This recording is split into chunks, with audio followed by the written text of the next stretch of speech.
All right, everybody. How we doing, everybody? It's your boy, it's Joe. We're running a little late. We had dinner tonight with the kiddos. We wanted to spend some time with the family before we jumped. So excuse me, I'm sorry. All right, everybody. So, oh yeah. Always a little dark. Oh boy, I think they're dying. There we go. Just a little bit more light. How we doing? All right, let's get. Hey, who put this dog? How this dog get in my stream? Hey, Mr. Doggy, stop sniffing up my stream. I tell you, get out of there. Oh, there's still a couple of me. There can only be one of me. Whoa, whoa. This doesn't look right. Hey, my head's all messed up. Who did this to my head? Hey, I gotta focus the camera a little bit. The camera's all messed up. Whoa. Ah, this made it even worse. Who did this? Now I can't see anything. Let me see if this will work. Whoop. Nope, that made it worse. Let me see this. Whoop. Nope, that made it worse. How's this? Hello out there, everybody. I hope this looks good for everybody today. I hope this doesn't look weird. It might. Wow!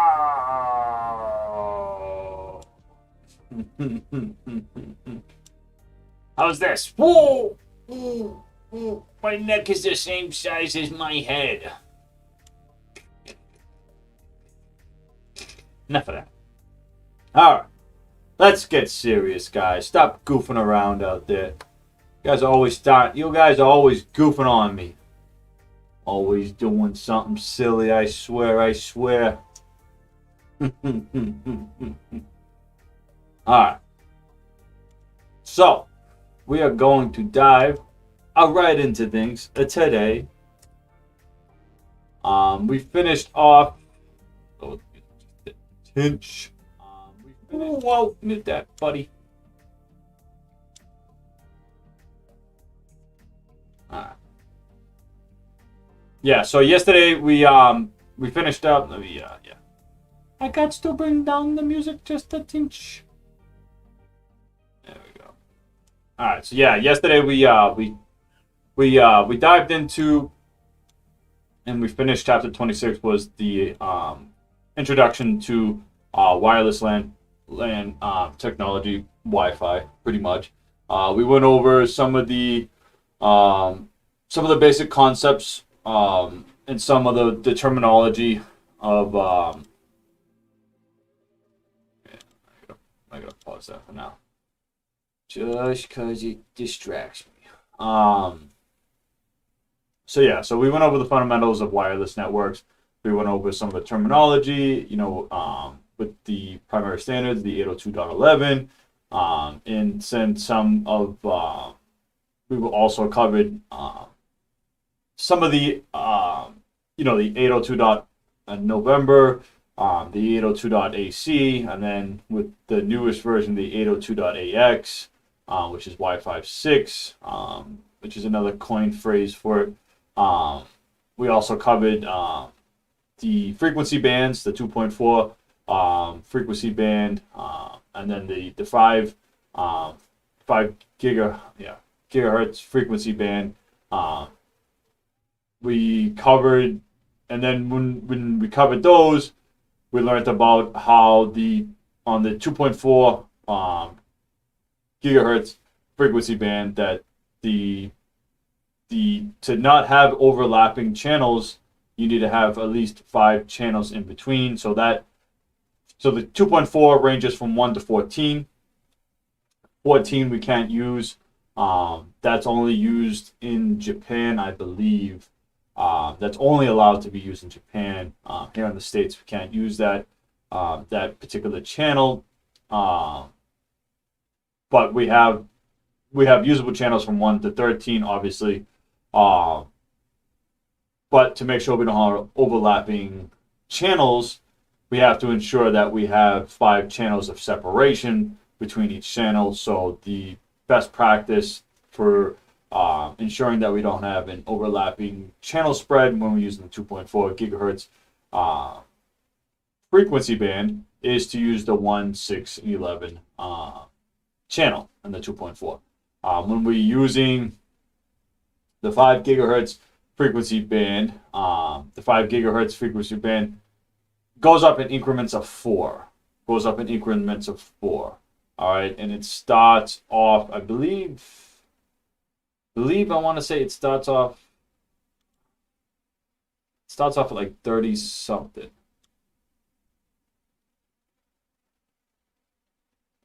Just taking a look now real quick. Yeah, it starts off at 36. I was gonna say 36. Starts off at 36. And again, we have 4. Each channel is separated by 4. All right, so we 36, 40, 44, 48, 42. But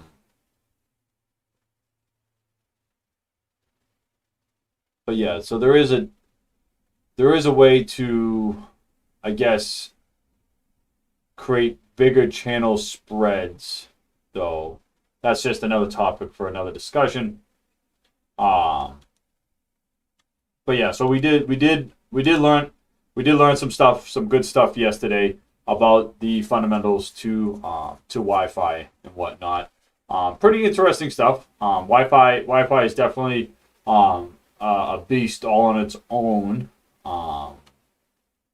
You know what I'm saying? That is, and you know what's funny, because of just being introduced to this, I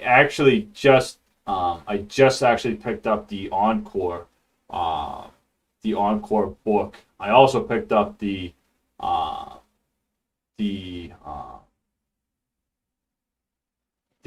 advanced routing book too. So I picked up the Cisco Encore exam book, the official cert guide for the Encore exam, and then I also picked up the official cert guide for the advanced routing for the CCNP advanced routing too as well. Oh, we get hit up by somebody. Hold on.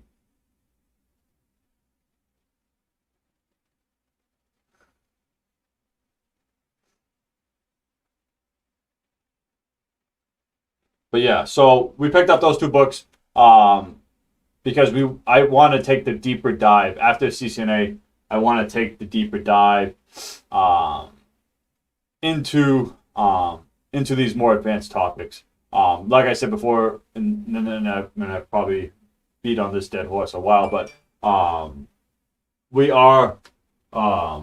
am going to be shooting right from CCNA to DevNet, and what I want to actually bring to you guys' attention to, those who have been following my stream pretty closely, I am going to probably be starting a Python stream. I do have a subscription. I guess subscriptions are stinking everything. But I got a subscription to Code Academy, and I've gone through some of their Python stuff, and I want to go through the whole thing all over again, from soup all the way up to nuts, to try to get myself back to Pythonian levels again, where I can start, where I feel comfortable writing Python code. At one point, I was like, when I was doing Python, I was coding Python regularly. I was like I was getting so comfortable with it. I wrote my own calculator and everything else in it, and it's like anything else. It's like you jump off the bicycle for a little while, and you need training wheels all over again to make sure you get comfortable with it again. So that's something. And the reason why I say I need this, not that I want to, there's a need for me to get back into it, because of the DevNet stuff that we're gonna have to be taking the deep dive into shortly. And I'm saying like it's gonna have to be like right now. We're gonna have to start diving into this, diving into all things DevNet, because of how I'm trying to plan out one behind the other. So yeah, so more to come. You know, that I was actually gonna do today, but then I had to catch up on some of the stuff with schoolwork today, and I didn't get around to it. So, but yeah, so that's gonna be, it'll probably start even tomorrow for all intents and purposes. And I don't think there's any problem with me streaming myself going through Code Academy, but who knows? I can get in trouble for anything these days. But yeah, so that'd be something neat. Like I said, I'm still at like the, you know, even before when I was comfortable coding in Python and I was doing it on a regular basis, I still am. I would still qualify myself as being in the crawl phase of coding in Python. Not so much the walk or run phase yet. You know, because I understand, you know, I was understanding the principles and the fundamentals behind it, and I was using the libraries, and I was getting used to using the libraries and the what the, you know, how good the libraries are to reference to, and how to import that into your code and whatnot and make things work on a bigger scale. Yada yada yada. So that will be coming. So that's just something, I guess, to look forward to. So yeah, so we got big plans. We got big plans. We're not getting comfortable. How's that? We don't want to get comfortable. When we get comfortable, we give up on our dreams, right, guys? So we want to make sure we're as uncomfortable as possible. It's the only way we're going to continue to make progress, continue to strive for our goals. So let's do a quick review. I don't want to tie up too much time because, again, I am running late. I made some wicked awesome chili tonight. It was amazing. It was actually really good. I have a wicked good, love that Rhode Island word. I got a wicked good chili recipe where I use, it's, you guys, I mean, you guys might have seen it. It's like I use that, it's not so much beef broth, it's bone broth. I use a bone broth with it. And something about using a bone broth in chili, man, oof. It really brings out some serious flavors in it. You know, it's a real simple recipe too. Just kidney beans, ground beef.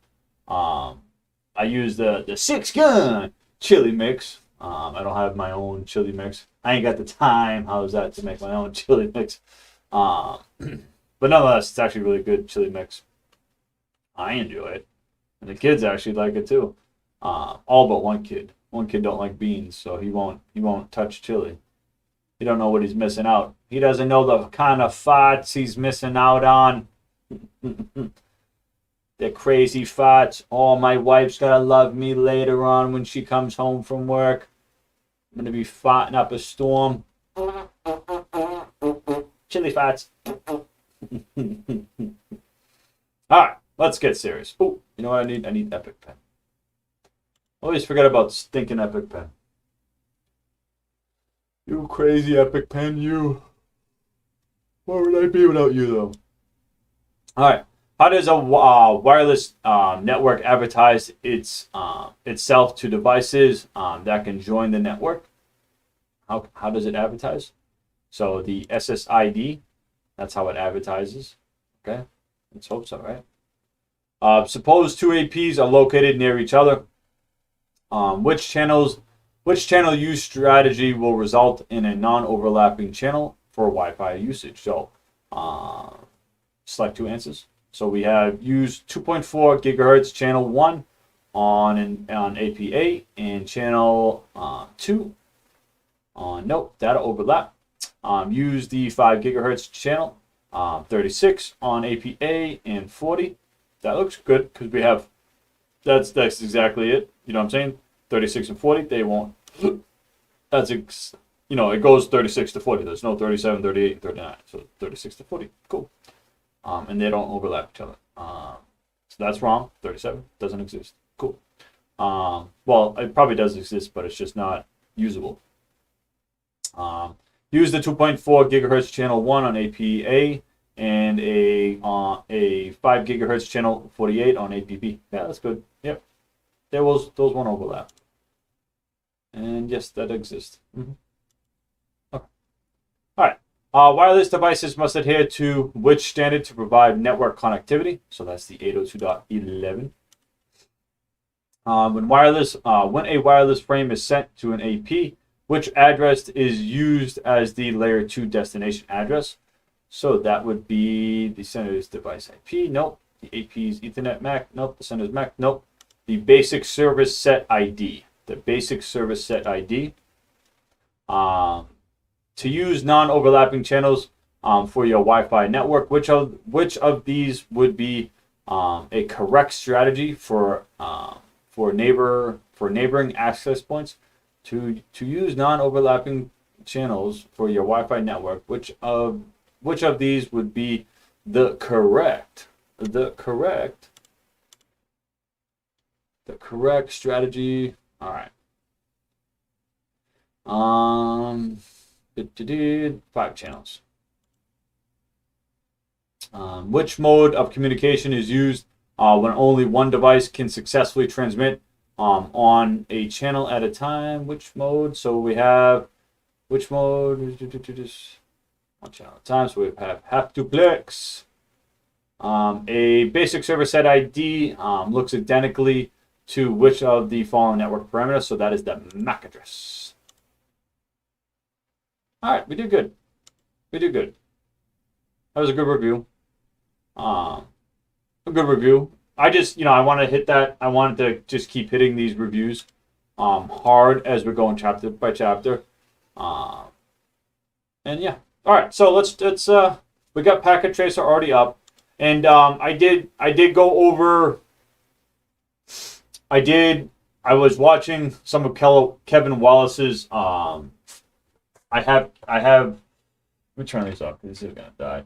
I have Kevin Wallace's CCNA training videos too, and I was watching those earlier to take the deeper dive into what I have been doing over the last couple of days with the configurations that I've been trying to implement on the wireless LAN controller and the access points with the switches and stuff like that. And I've learned a couple things that I was doing actually right in a particular way.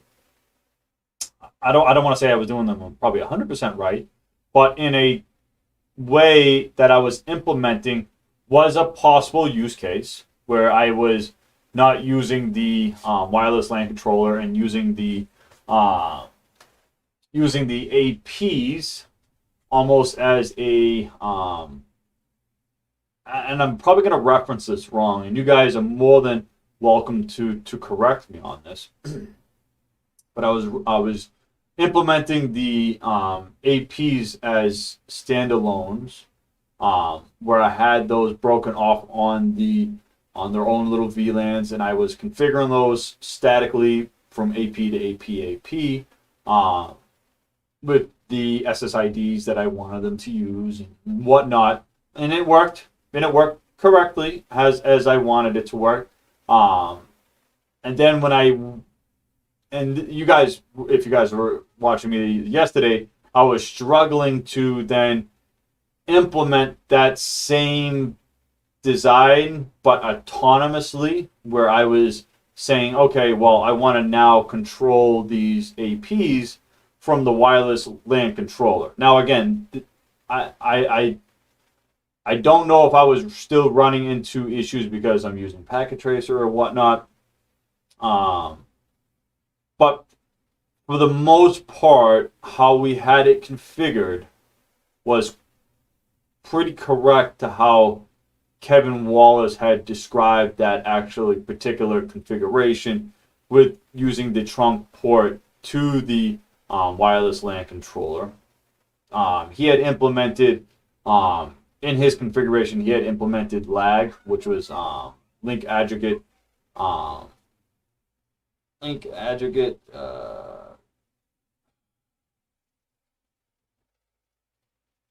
is it grouping? Because we have LACP, but lag is a form of LACP, but it's not it because the wireless LAN controller is not going to be looking to make a like a port channel. It's called lag, where it's a form of LACP, but it's implemented just a little bit different, going to the wireless LAN controller. But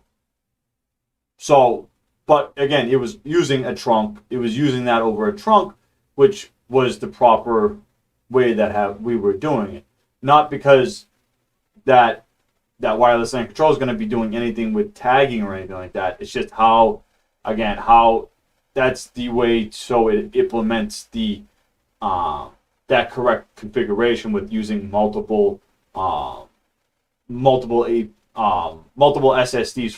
for single APs and whatnot like that, over multiple VLANs. All right, but again, I think I was running into issues though, because of how, again, possible how Packet Tracer is designed and implemented. You know what I'm saying? Packet Tracer doesn't have everything. We all know that. So I'm curious if we can get that to possibly work during this stream today. We're gonna try like heck to get that configuration to work, because it is a interesting configuration that I want to implement, because I believe it'll help me. It will help me understand how these devices work just better. You know what I'm saying? Doing these things, labbing these things up helps me understand these devices a lot better than just reading off the book. So, but again, I believe though, autonomous AP. So we're actually going to be talking about this, comparing wireless LAN. Yep. So autonomous AP architecture, cloud-based architecture, split MAC architecture, comparing wireless LAN, control deployment, Cisco AP mode. So we're actually going to be getting into some of this. We're actually going to be getting into this today with this chapter. So that's, again, why I want to, again, be able to implement this configuration, because if we're going to be reading about it, I want to be able to configure it. That way I know for sure I feel comfortable with configuring that actual configuration. So let's just start the chapter real quick. And I know we kind of briefed this yesterday, but we're going to have to get back into it again to nail this into our brainy brain. So in chapter 26, fundamentals of wireless networks, you learned about how a single access point can provide a basic service set, a BSS, for a cell area, and how multiple APs can be connected to form a extended service set. So ESS, extended service set, for a large network. In this chapter, you can learn more about different approaches or architects that allow APs to network together for an enterprise. You also learn how some architectures are more scalable than others, and how to manage each type of wireless network architecture. As you work through this chapter, think about how each architecture can be applied to specific environments, how easy it would be to manage, deploy, troubleshoot the network, how APs can be controlled, and how data move through the network. Okay. So let's go through this "Do I Know This Already" quiz, my favorite part. Which of the following terms best describes a Cisco wireless access point that operates in a standalone, independent manner? All right. So what do we have? Ooh, ooh, ooh, ooh, ooh. So I might have had this referencing wrong when I said this earlier. So we have lightweight. I know for sure lightweight. Lightweight is when we have a wireless LAN controller controlling the AP. So I'm going to go with autonomous, actually. I'm going to go with autonomous on this one, guys. Let's go with autonomous. Autonomous. All right. The Cisco Meraki cloud-based APs are more accurate described by which of the following statements? Autonomous APs joined to a wireless LAN controller. Autonomous APs centrally managed. Lightweight APs joined to a wireless LAN controller. Lightweight APs centrally managed. So the Meraki cloud-based APs. So they're cloud-based. Okay, so if they're cloud-based, let's think about this. Are they lightweight APs? They're probably lightweight APs. Are they centrally managed or are they joined to a WLC?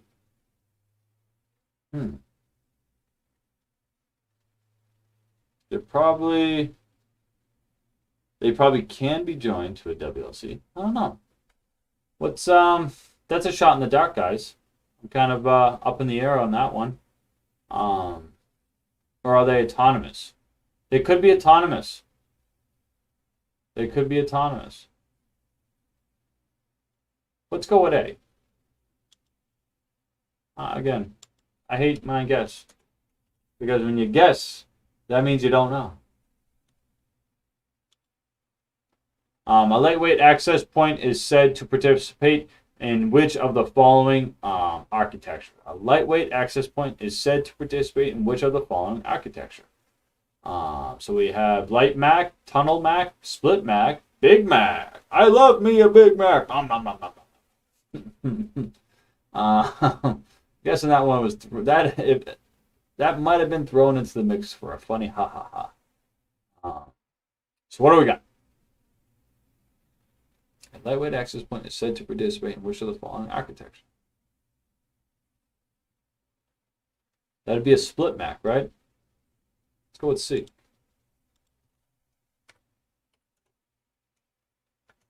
Hey, split MAC. All right. How does a lightweight access point communicate with a wireless LAN controller? Through the IPsec tunnel, through the CatWAP. It's CatWAP. CatWAP tunnel. CatWAP.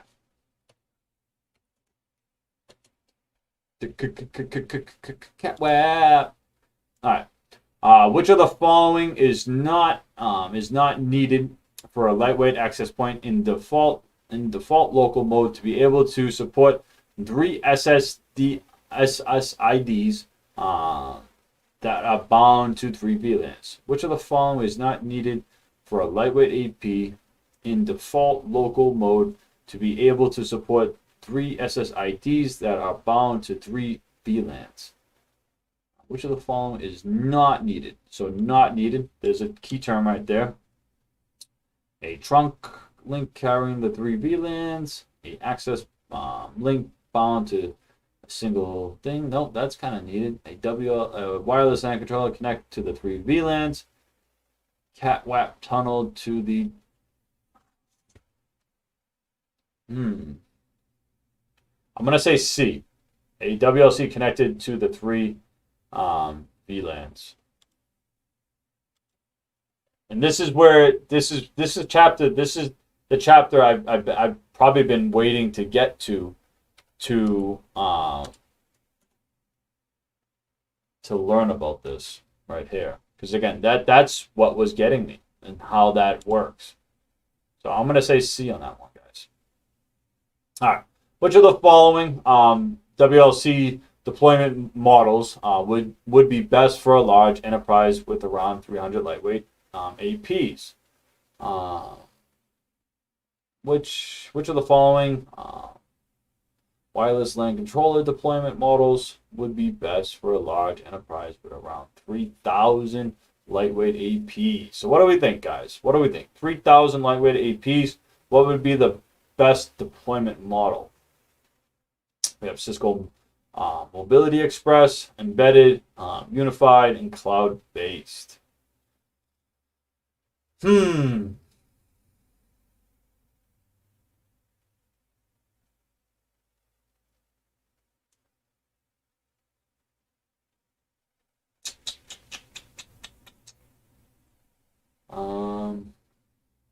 too sure about what they mean by cloud-based. Let's go with embedded. Again, we're kind of shooting at the hip on this one, guys. Again, we don't like to shoot from the hip. When we shoot from the hip, we're taking a guess. We just don't know. All right. If a lightweight access point provides at least one basic server set for wireless clients, which of the following modes does it use? If a lightweight access point provides at least one basic server set for wireless clients, which of the following modes does it use?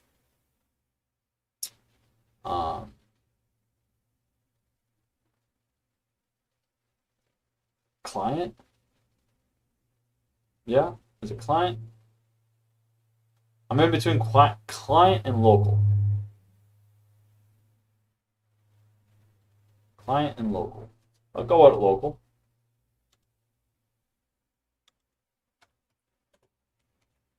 Go with local. All right. Well, don't want to cheat yet. Regarding a lightweight access point modes. Regarding lightweight access point modes, which of the following is true? An access point can operate in multiple modes at the same time. An access point only has one possible mode of operation. Regarding an access point, which of the following is true?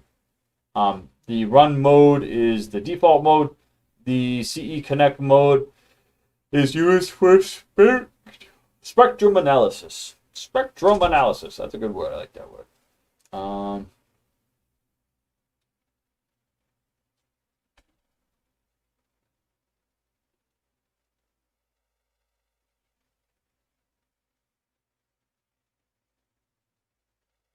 Access point only has one possible mode of operation.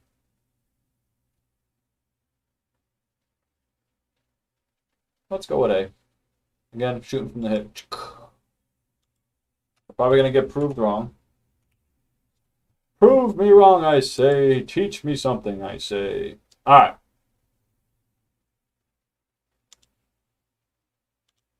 So we're good here. We're not so good here. This would be a big whopping B. All right. We got that right. We got that right. We got you wrong. You're A. You're wrong. You're C. We got that right. And we definitely got you wrong. You're D. All right. So the CE Connect mode is used for spectrum analysis. So that would be 8. Let's go to 6. 6, we're looking for a unified. Unified. Not embedded, but unified. All right. A trunk link carrying 3 VLANs. But wouldn't you have, I guess you wouldn't have each, again, this is all on how this is being worded here. I guess you would want the wireless LAN controller to have a trunk link to the switch, right? But I guess, and again, this is just wording, each link to the access points, those wouldn't have to be quote-unquote trunk links. All right? Those would just be access points. Access points. And what do we got? Autonomous AP Central Managed. The Cisco American is most are most accurately described by which of the following statements? So autonomous APs centrally managed. I picked A. All right, but it's B, centrally managed. So they're centrally managed. So they're autonomous. All right, they're autonomous APs that are centrally managed. Cool. All right. Very good. Again, we didn't do bad. We did take a couple guesses. Guesses are not good. All right. So let's review. Let me take a sip of me coffee first.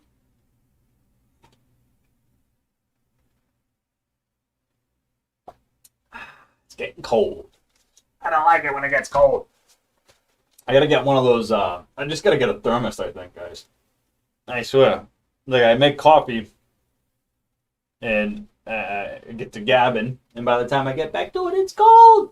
I like iced coffee, but I don't like hot iced coffee, if you know what I'm saying. I don't like it when my hot coffee is supposed to be hot.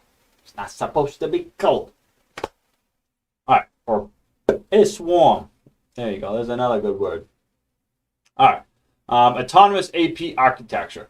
An access point primary function is to bridge wireless data from the air to a normal wired network. An AP can accept conditions from a number of wireless clients so that they become members of the local area network, as if the client used a wire connection. Cool. An AP acts as the central point of access, hence the name AP. Controlling clients' access to the wireless local area network. An autonomous AP is self-contained. It is equipped with both wired and wireless hardware, so that the wireless clients association can be determined onto the wire connection locally at the AP. The AP and their data connections must be distributed across the coverage area and across the network. Autonomous APs offer one or more fully functioning standalone basic service sets. So the basic service set, the BSS, all right. They are also a natural extension of a switch network, connecting wireless service set identifiers, SSIDs, service set identifiers, to wired virtual LANs, VLANs, at the access layer. And the figure shows the basic architecture. Even though only 4 APs are shown across the bottom, a typical enterprise network could consist of hundreds or thousands of access points. Ooh, lots of access points. All right, we have this is just a slice of a probably it looks like a campus type design. With switch with the core layer, distribution layer, access layer, and then we get down here to our autonomous AP layer here. Okay, and what do we got? So we got a couple of VLANs. Okay, we're trunking those VLANs. All right.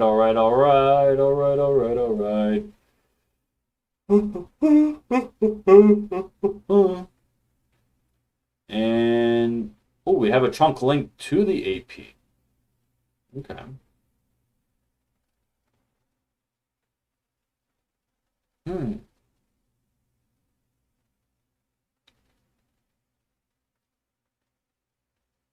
And see, this is what I was trying to create. This is again, this is what I was trying to get at with how to do that.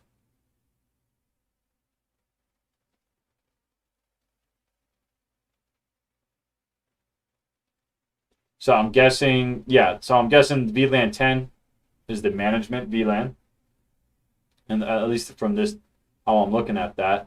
And then VLAN 100 and VLAN 200, those are just the two slices of those other, maybe two different types of SSIDs. Maybe you have production and sales or guest and whatever. You know what I'm saying? But VLAN 10 though is the primary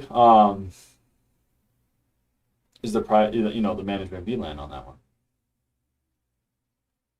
So how would you, on an autonomous AP, how would you configure that? You would need to have a DHCP server. And then is there a way to console into that AP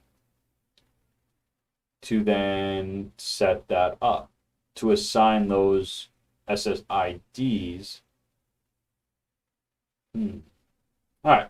What does autonomous APs need to become part of a network? The wireless network in the figure consists of two SSIDs, wide WAN 100 and WLAN 200. These correspond to wired VLANs 100 and 200 respectively. Okay. All right. As shown by the shady area, the VLANs must be trunked from the distributing layer switch when routing where routing commonly takes place to the access layer, where they are extended further over a trunk link to the AP.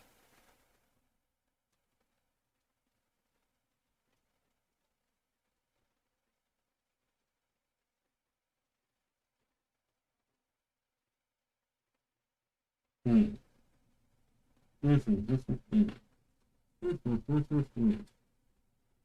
An autonomous AP offers a short and simple path for data to travel between the wired and wireless networks. Data has to travel only through the AP to reach the network on the other side. Two wireless users that are associated to that same autonomous AP can reach each other through the AP without having to pass up into the wired network. As you work through the wireless architecture discussion and the rest of the chapter, notice the path that is required for each. An autonomous AP must also be configured with the management VLAN 10.10.10.10 in the figure 271. Yeah, so we have our management VLAN. I get that. Okay. All right. So that they can remotely managed. After all, you will want to configure SSIDs, VLANs, and many RF parameters like the channel and transmitting power to be used. The management address is not normally part of any of the data VLANs. So a dedicated management VLAN, i.e. VLAN 10, must be added to the trunk links to reach the AP. Each AP must be configured and maintained individually unless leveraged a management platform such as a Cisco primary infrastructure or a Cisco DNA center. All right. Because a data or management VLAN may need to reach every autonomous AP, the network configuration inefficiency can become cumbersome as the network scales. For example, you will likely want to offer the same SSID on many APs so that the wireless clients can associate with the SSIDs in most of the locations or while roaming between two APs. You might also want to expand the corresponding VLANs, the IP subnets to each and every AP so that the clients do not have to request a new IP address for each new association. Okay, so that's just getting towards as our clients are walking. I'll draw my little stick figures here. There's my stick figure. All right, hope you guys like my stick figures here. Here's Bob and Gary as they're walking down the hall here. I know my art is unbelievable. You guys wish you can be such great artists. As our stick figures here are proceeding down the hallway here, all right, they don't need to be,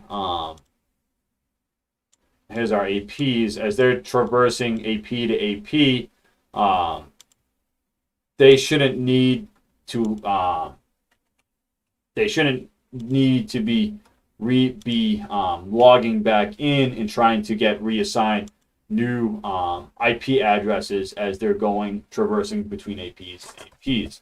What we want to try to accomplish here is having obviously a similar subnet design as throughout our network, so these APs can have the same SSIDs, and then also correspond to that same VLAN subnet as well. again, so as these clients are walking through our office building, they don't have to keep reconnecting and connecting to a different subnet or a different AP or to a different SSID. And they're going to get assigned a new IP address each time in a different subnet. So that's what we want to try to accomplish here. Okay. But again, what I was trying to accomplish was this same design here, where I wanted to configure multiple wireless local area networks on a single AP, because it's possible. It's stating right here the possibility. And I could not, again, that was something I was struggling to do the last couple of days. Yep. Also consider they have, because the SSIDs and their VLANs must be extended at the layer 2, you should consider how they are extended throughout the switch network. The shaded links in the figure show an example of a single VLAN extended in the data plane. Working top to bottom, follow VLAN 100 as it reaches through the network. VLAN 100 is routed within the distribution layer and must be carried over trunk links to access layer switches and then to each autonomous AP. In fact, VLAN 100 must extend end-to-end across the whole infrastructure, something that is usually considered to be a bad practice.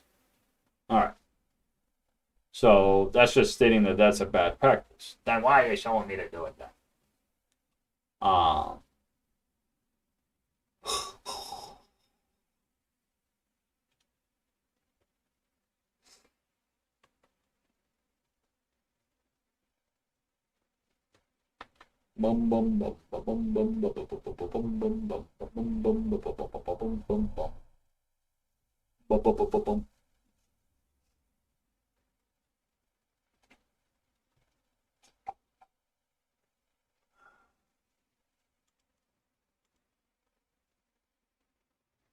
Again, this is what I was trying to configure.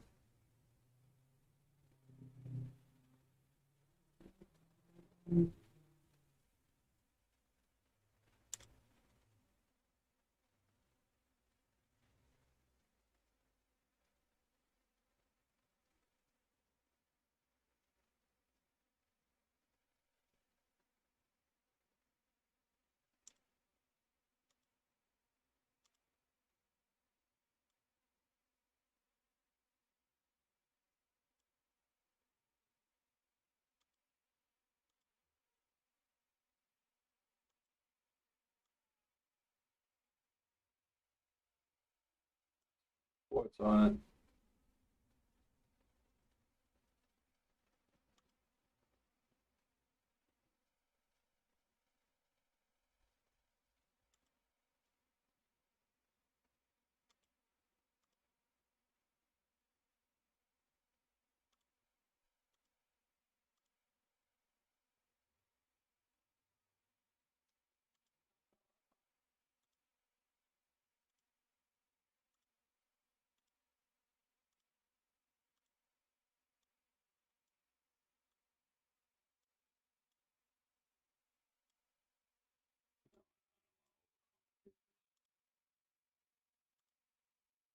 Keep it simple. Keep it simple, Joe.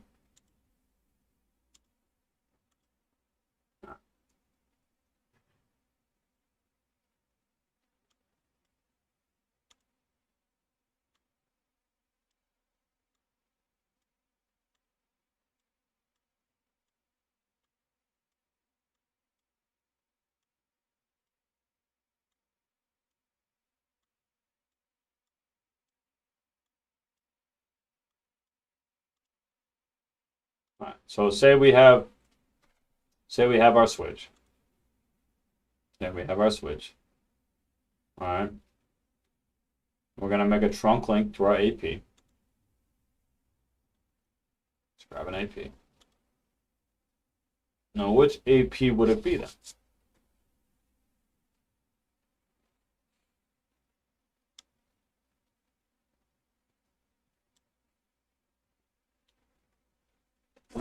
these.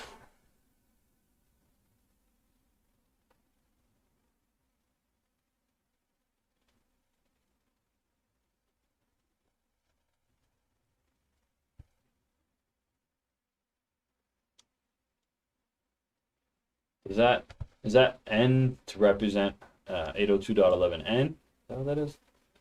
So that's the cloud-based AP. LAP PT.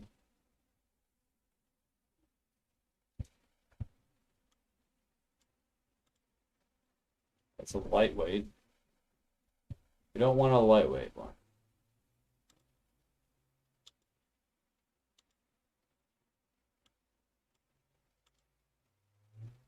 Stating it's a security appliance.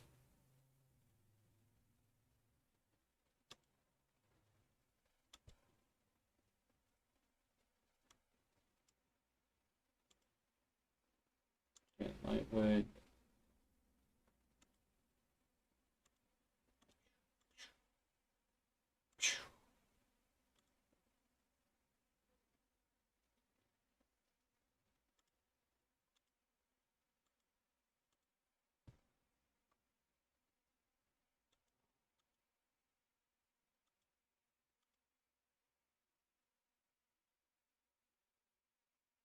All right, so that has, there would be no way for me to do that on that one. Cool. No way. Not gonna be a way for me to do it on this one either.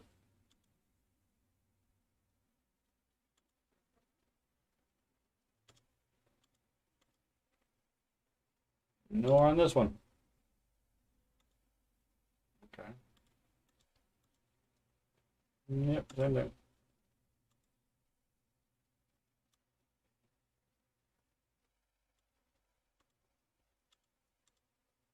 This is just a wireless router.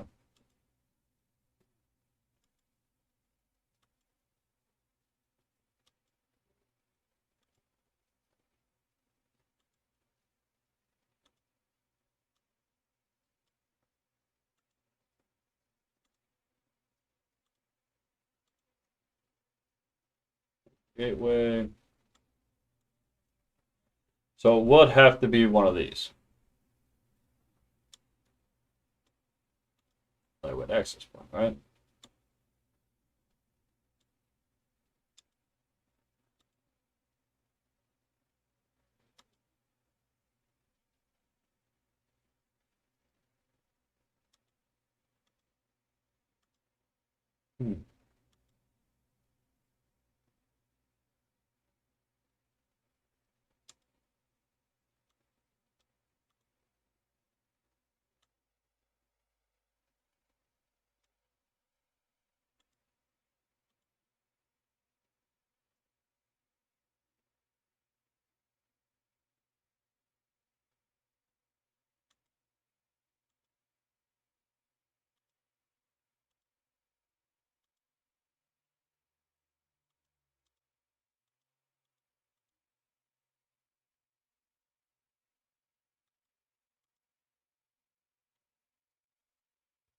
So which one would it be then?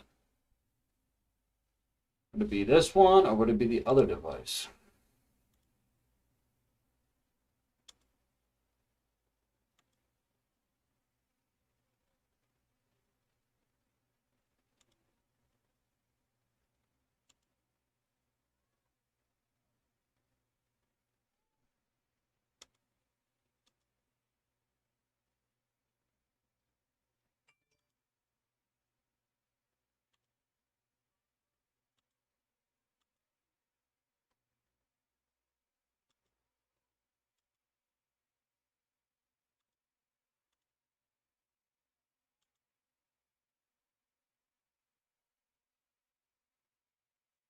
There would be no way. Yes, I can assign myself a static IP address, but then there would be no way for me to assign unless we can remote into these, or effectively go into the console.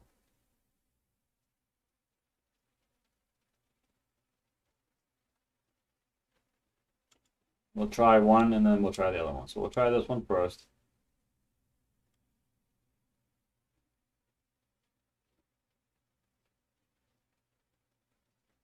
You know what? Let's just add. I guess we don't need a router. We'll just use a simple device here, and we'll make a connection between the two.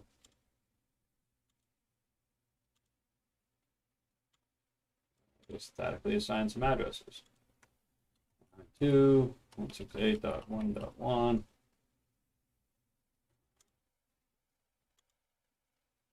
What did I just do? Oh, gateway.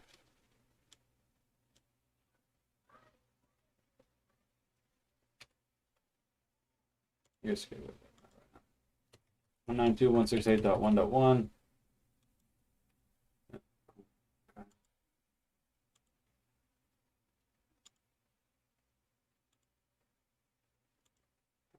168.1.2.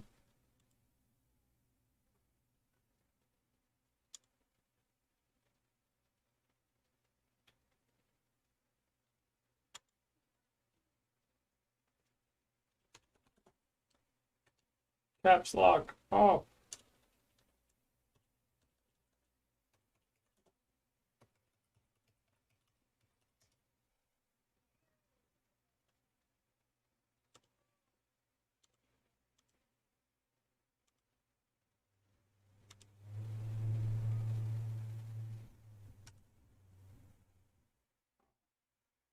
What am I doing?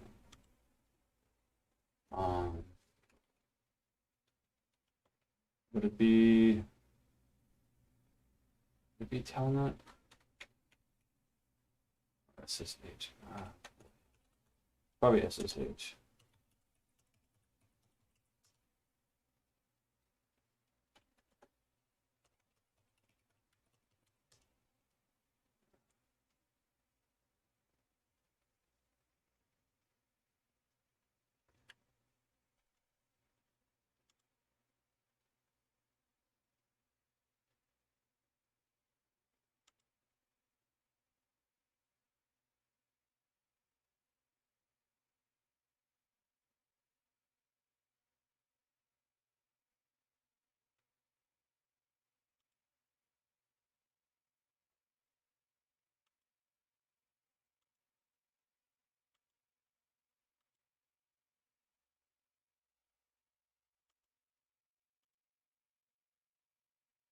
Let's see.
And is there a way we can hook up a console cable?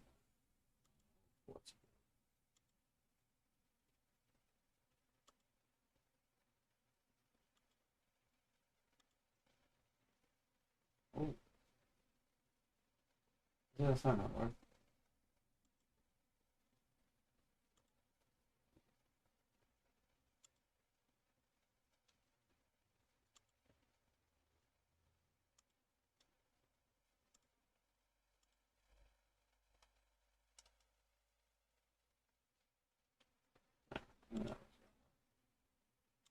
trying to plug a console cable into that. Look at that. A red marker. And no bueno.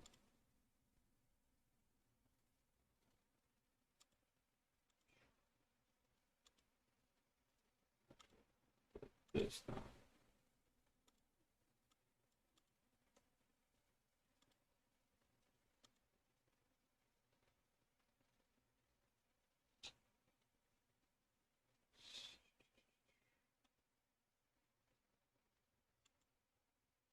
Again, I must be going about this wrong.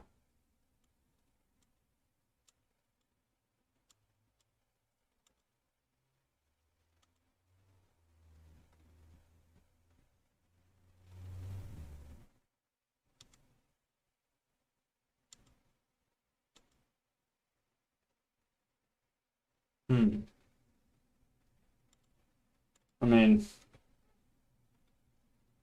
yeah.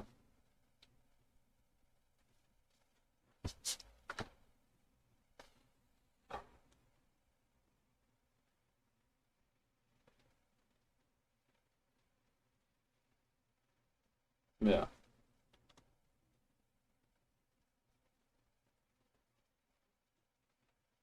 Oh, you got it.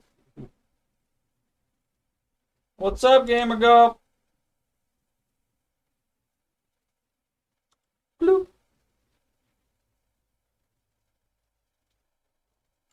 So, slide down here a little bit. Bloop. What I guess what I've been struggling with.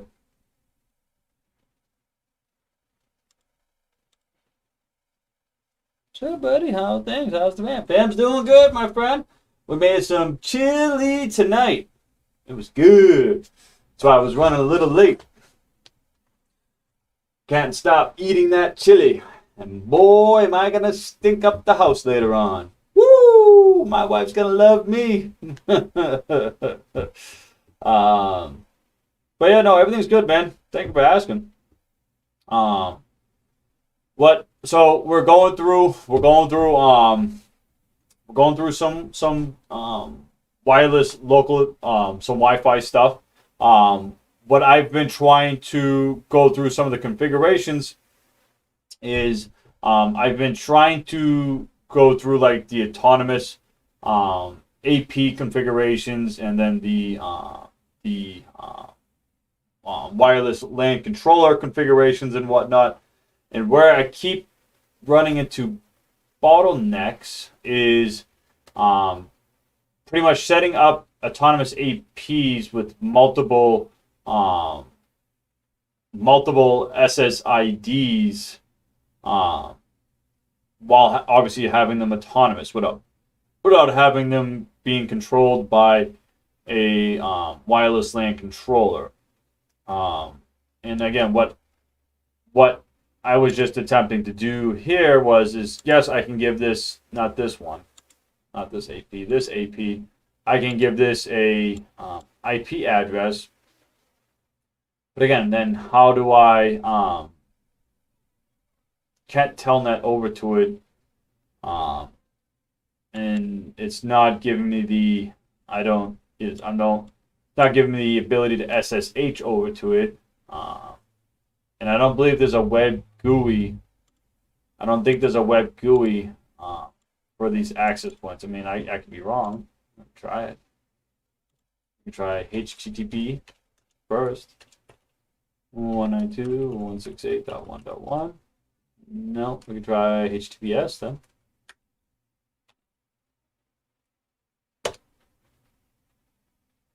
And no. Okay. So that doesn't work.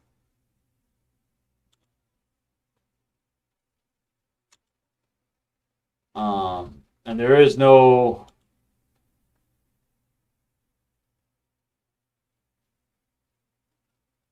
probably not quite in that. Okay. So they do have a web-based GUI. But not probably in, yeah. And see, that's where I was kind of figuring where I was running into issues with packet tracer. I was that's where I was thinking too, with that I had to be running into issues with the packet tracer. That it had to be packet tracer fighting me on this than anything else. It is stated that it has another port, but it's saying no ports available.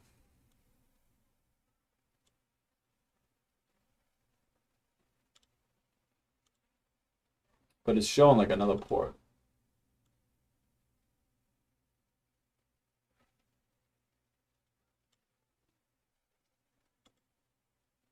Yeah, because what I'm trying to do, again, like I just said, I'm trying to go through pretty much this configuration right here with having a switch with that has, you know, a couple of VLANs on it that are trunking over to the AP to pretty much set up the autonomous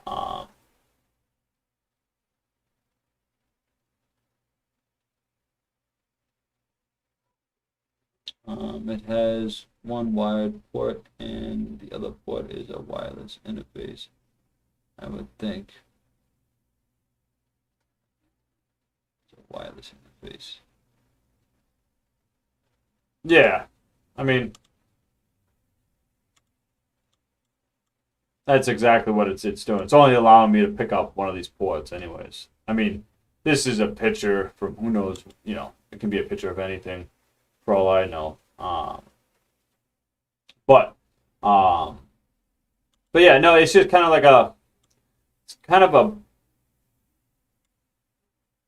bummer, I would say, just because I wanted to go through the configuration. But again, these are the boundaries of packet tracer. You know what I'm saying?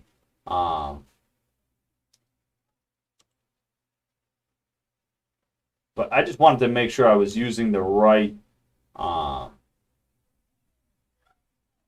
actual right devices here. Because we have these APs too, but we'll pull up one of these APs. These APs, put the thing over here. These APs, yeah, see, these are more like repeaters, right? They've only got ports and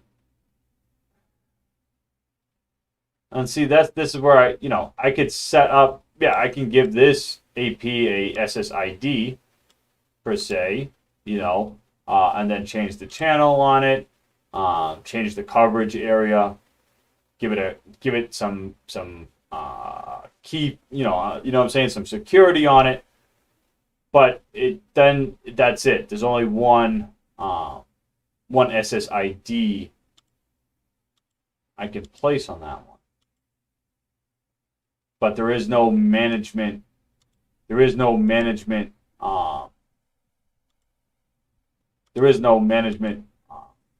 plane. I don't know how best to describe that. Like there's no way for me to add a. You guys can barely see that.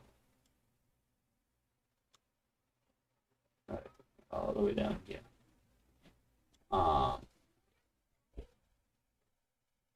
But yeah, so that's what I was trying to achieve with what I was trying to go at. What was going on, Joe? Huh? Why'd you just barge in here? I was just. You just gave me a heart attack, dude. What's up? Can we have hot chocolate? Huh? Can we have hot chocolate? Can you have hot chocolate? Yeah. No, not right now. Tomorrow? Yeah. You just scared me, dude. Holy guacamole. You just barged right in like a crazy lunatic.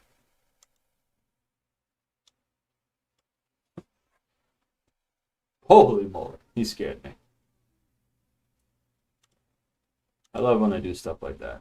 They keep me on their toes when they do stuff like that. Only if there's marshmallows in it.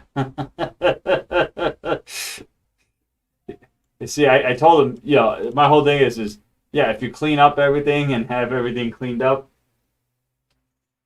after dinner, yeah, maybe we can have some treats and stuff like that after dinner. But you don't brush your teeth, you don't take a shower, you don't get your stuff cleaned up. There is no snackadoodles after dinner. It's gotta be rules. I'm going to delete all those devices. The heck crazy thing did I just get?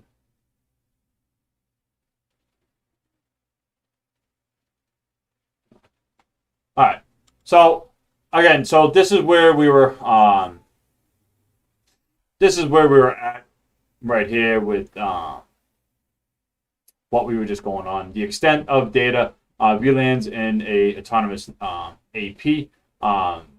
That might sound straightforward until you have to add a new VLAN and configure every switch and every AP in your network to carry out its support. Even worse, suppose your network has redundant links between each layer of switches. The spanning tree STP running on each switch becomes a vital ingredient to prevent bridging loops from forming and corrupting the network. For this reason, clients roaming across autonomous APs it's typically limited to a layer 2 domain or the extent of a single VLAN. As the wireless networks expands, the infrastructure becomes more difficult to configure correctly and becomes less efficient.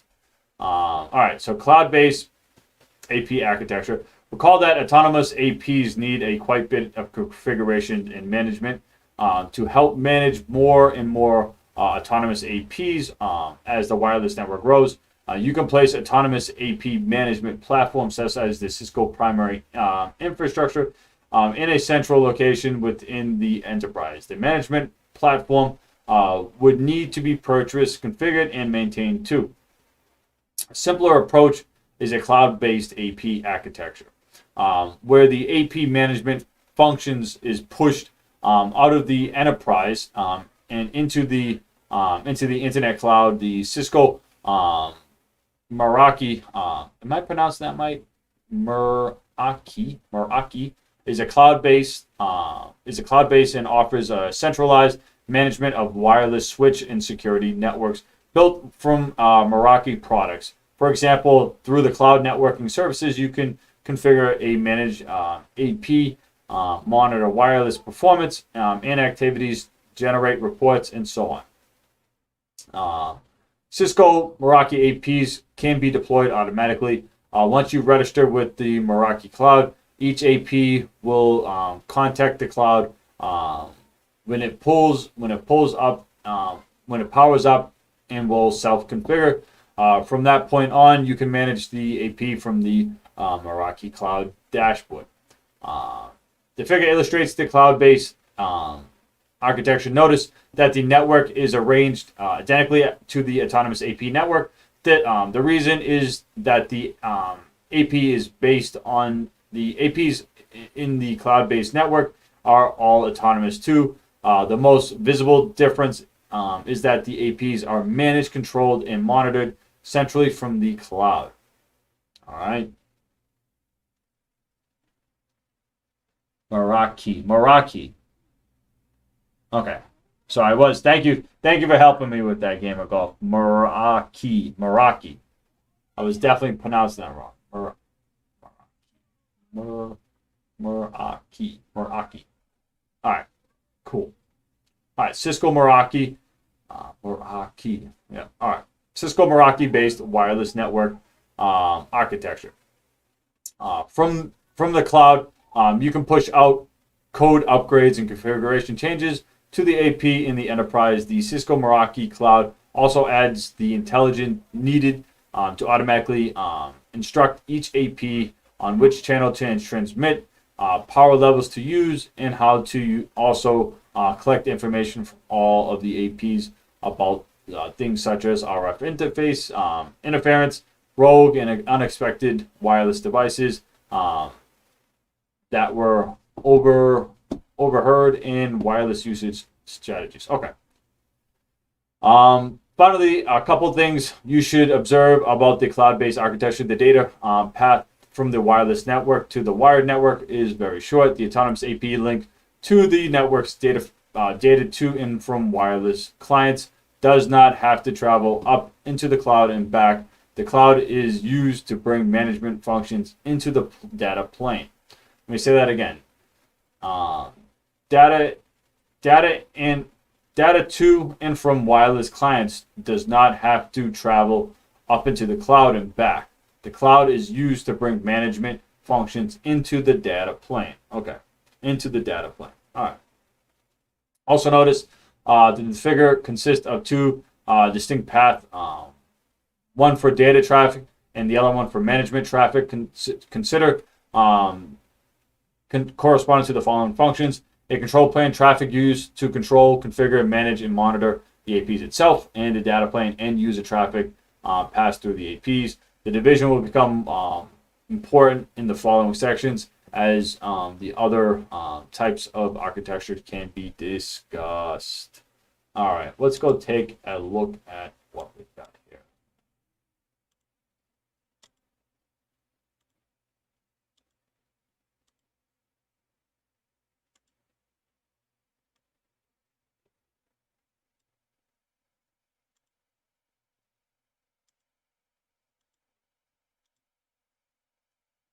Let me get you guys zoomed in.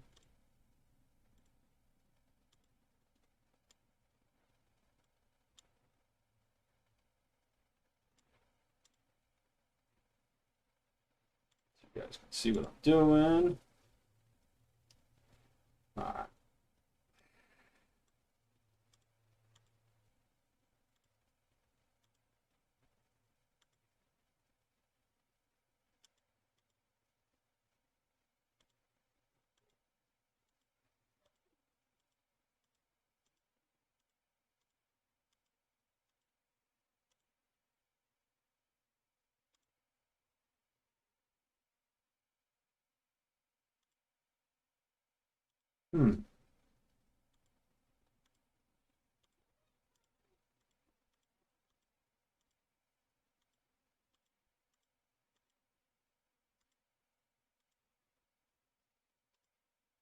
Now, these are devices that I really haven't played too much around with.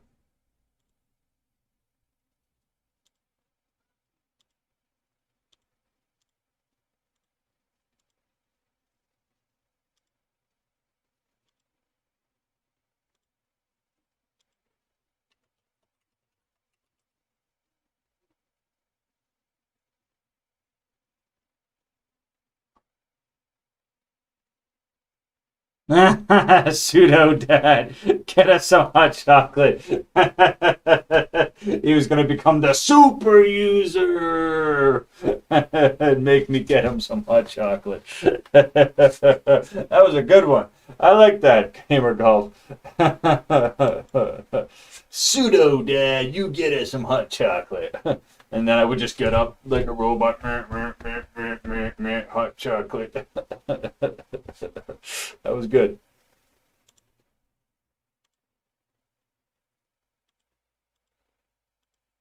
All right, so how do we play with one of these guys?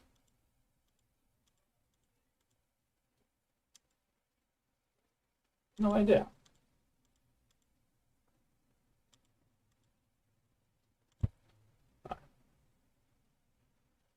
No idea.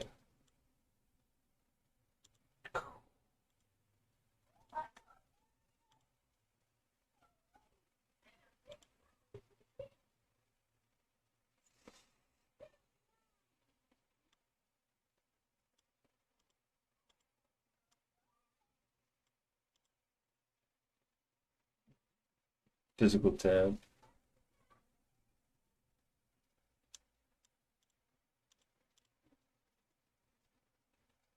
So I mean, if we're if we look at the physical tab, all it's showing is a power adapter. Bloop. Just give it power. Power. It's got all these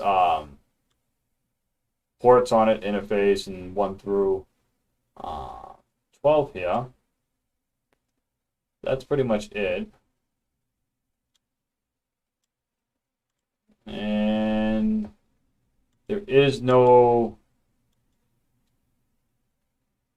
Again, I could be using this device wrong.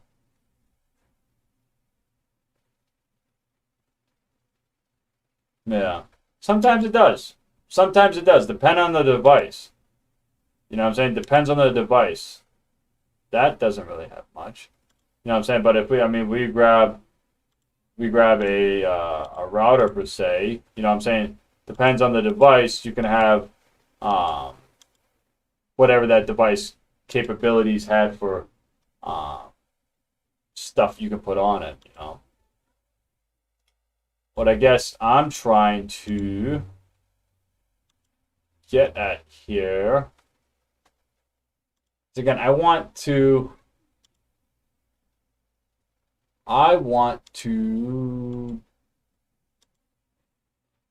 yeah, I don't want that.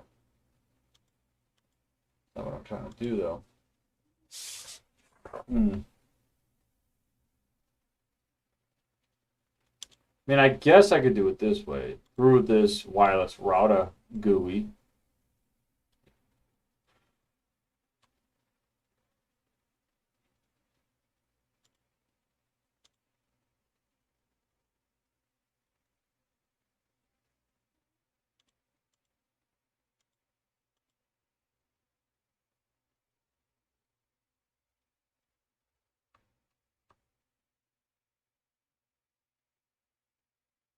That would probably be a way for me to do it, is building it. It's kind of like cheating by using this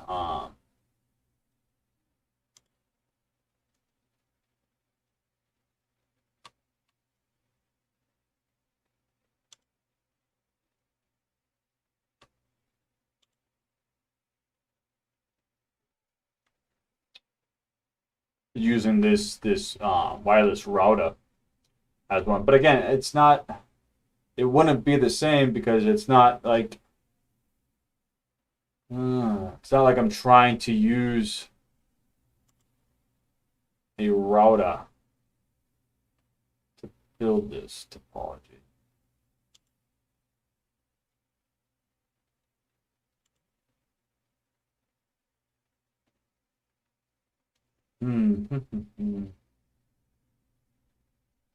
La da da la da da da da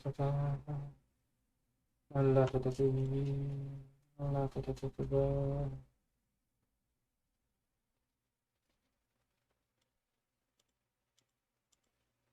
It's the same thing too, right? Yeah, it's the same thing. Just the wireless router.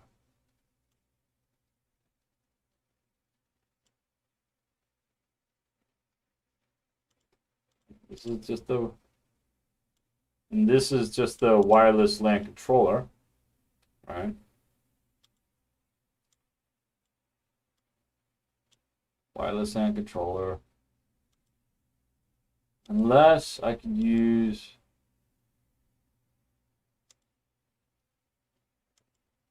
groups. Unless I can use it, I can use this as what I'm trying to get at.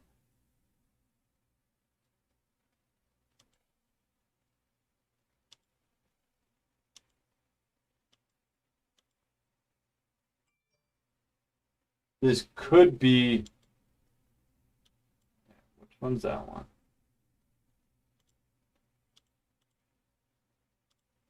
It's all a little bit different from each other. That one might be the same thing that I just grabbed.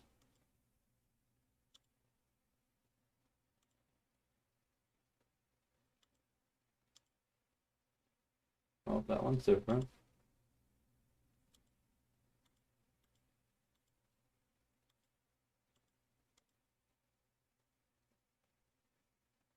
I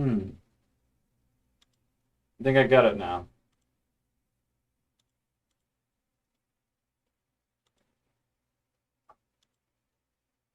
Yeah, I think I actually got it now. I think it's these. Even though these are called WLCs.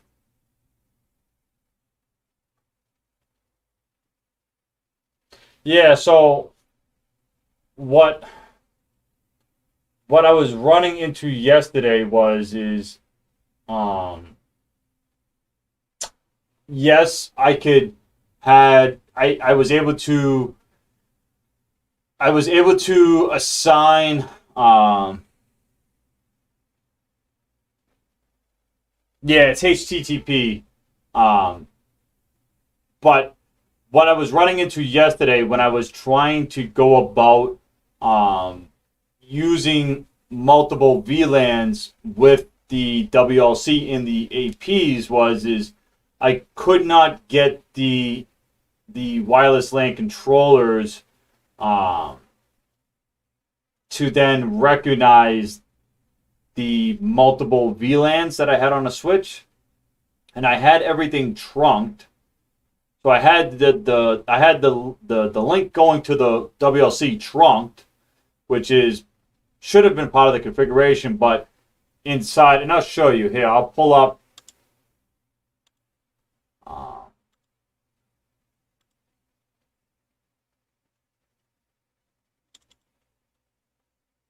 This is what I built yesterday. We're gonna have to move this lab so you guys can see. All right, you guys can see it. So this is what I had yesterday going on. And I'll show you the switch. Go to the command line. Show VLAN brief.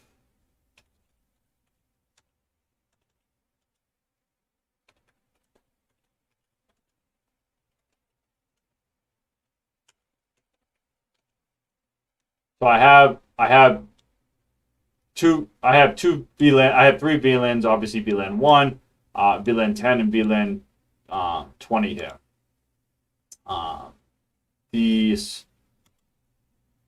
This router here. This router is very simple configuration on the router. I just have it. I have it doing DHCP for the couple of for the different VLANs. Okay.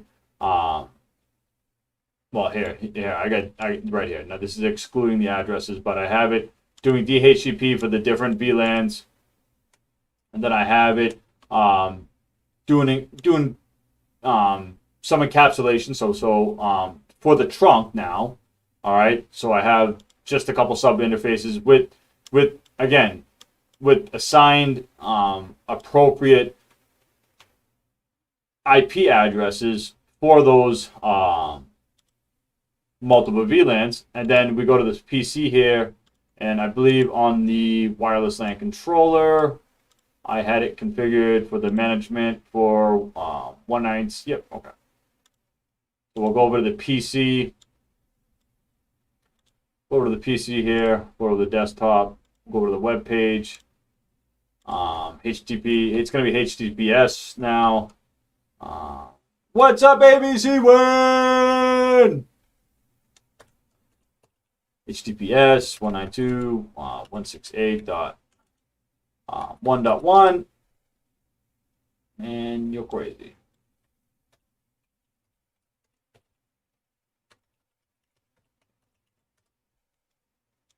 We'll log in. Let's go 1, 2, 3.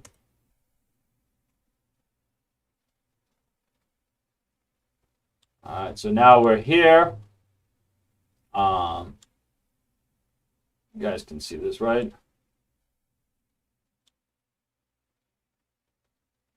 All right, so we're here at the web GUI for the wireless LAN controller here. All right.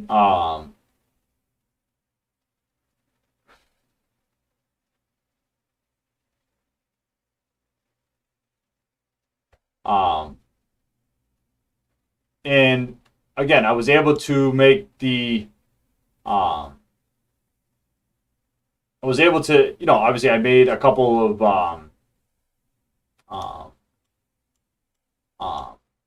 different wireless local area network types. So I was able to create a couple different SSIDs. So I got admin, I got corp, I got pro here. And we can go to controller. We go to controller, we go to interface. And this is where we should be able to assign the VLAN identifier to that. Now again, I could be I could be doing these configurations wrong. All right. But we'll go over to corp. And again, that's supposed to be, I just wanted to identify it on VLAN 10 here. We can click on that. Enable dynamic AP management, identifier, and I have it going to, I have it being sent, so 192.168.1.168, this is the AP here. So the AP itself is configured with the address, oh no, it's changed. So that changed. It was 192.168 at one point, but DHCP must have changed it all. All right, let's change that now and see what happens. Is that 102? Okay.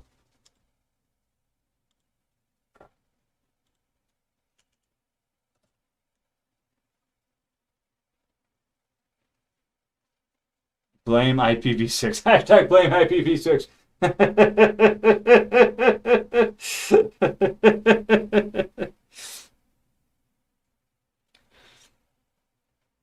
ABC Win had a good stream today, guys.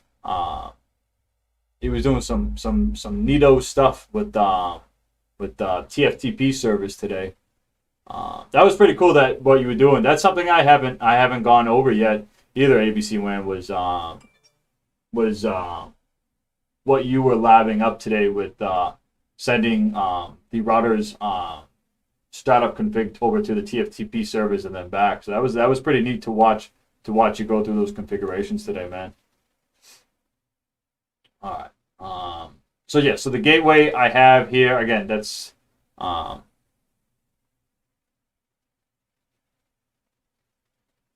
why is your gateway on a different network than your IP or DHCP server?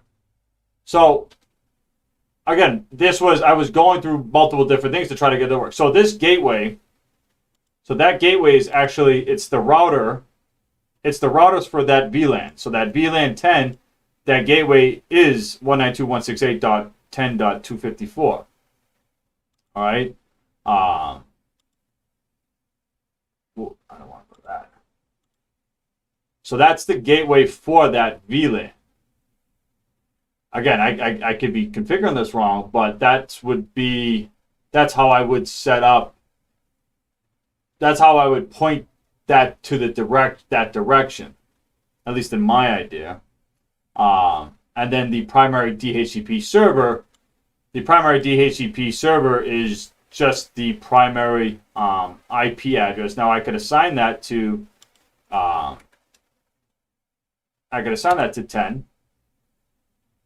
And that wouldn't be just the end of the world.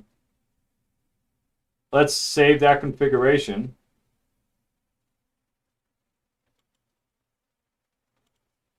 Hopefully it saves. Sometimes it doesn't save. All right, saved. Now, how do I associate that?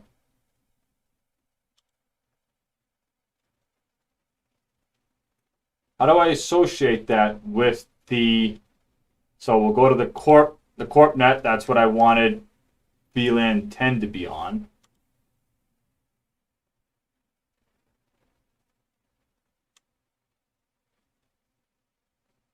I try to break everything. All right, now I would figure it would be under this interface group that I would see those new interfaces that I just create. But again, this could be a packet tracer limitation, or this could just be me not.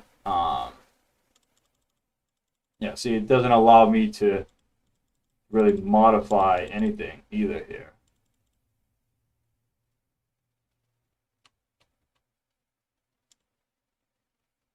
Security, I don't care about that. That's not what I'm trying to do.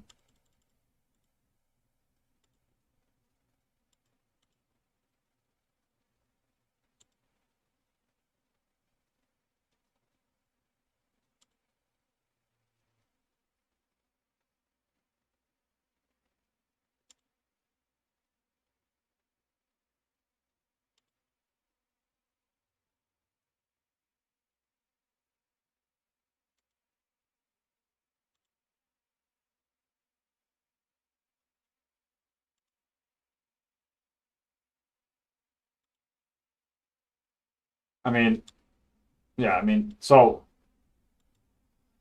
the the PCs, the laptops, whatever have you, they're picking because I have them both have each of the different SSIDs. So either way, this access point has multiple different SSIDs assigned to it. Uh, but what I was trying to do was break it off onto. I was trying to break off APs on their own VLANs, if that makes any sense, because that's at least what. Again, I could be looking at this wrong. I can be looking at this problem wrong. Uh, and I could be overthinking how this could work, I guess.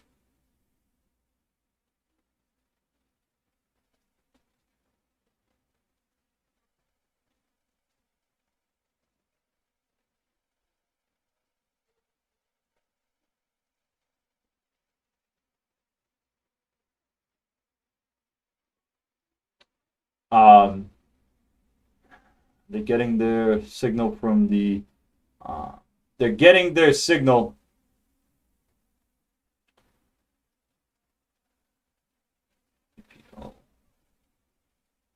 They're getting their signal.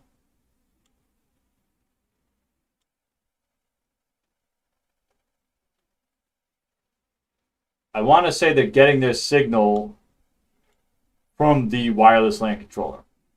Obviously, they're picking up the AP here is advertising the different.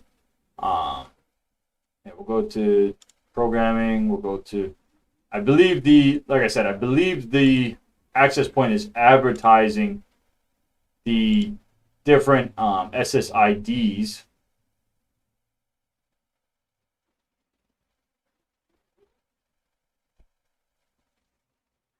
Maybe if it'll work, maybe not. Uh, but again, I'm not. Again, I cannot get the wireless LAN controller to be able to. Again, I could be thinking about this all wrong. You know what I'm saying? Right?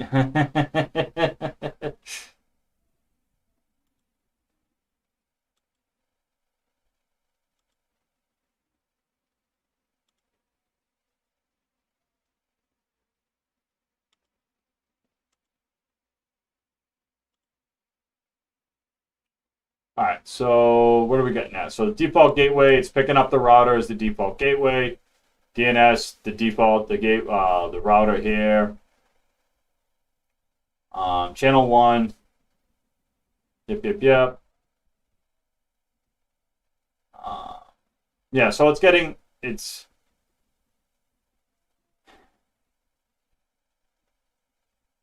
security disabled. Yeah, so I mean, it's getting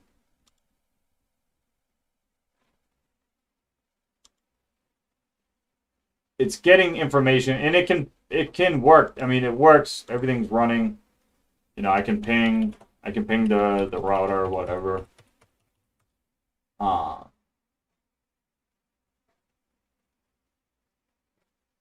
but again, what I was trying to get at is to utilize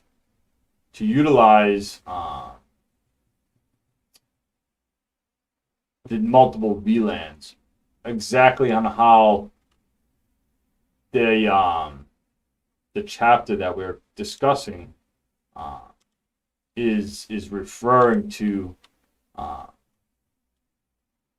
having multiple VLANs, and those VLANs being associated with the wireless local networks. That's what I was trying to achieve is how do I achieve this same thing? But again, this could be a packet tracer limitation that was right.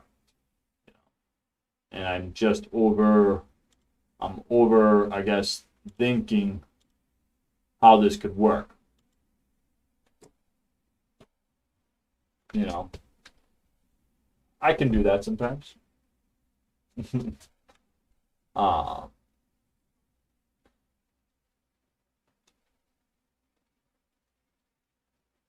but yeah, so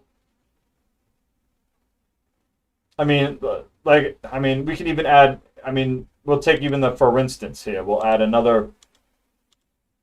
We'll add another laptop here and whatever. We'll give it a wireless card thingamaboober. Boop. We'll go over to config. Go to wireless.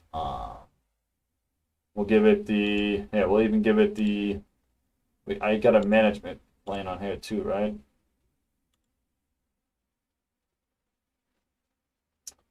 Yeah, admin. We'll even give it the admin one.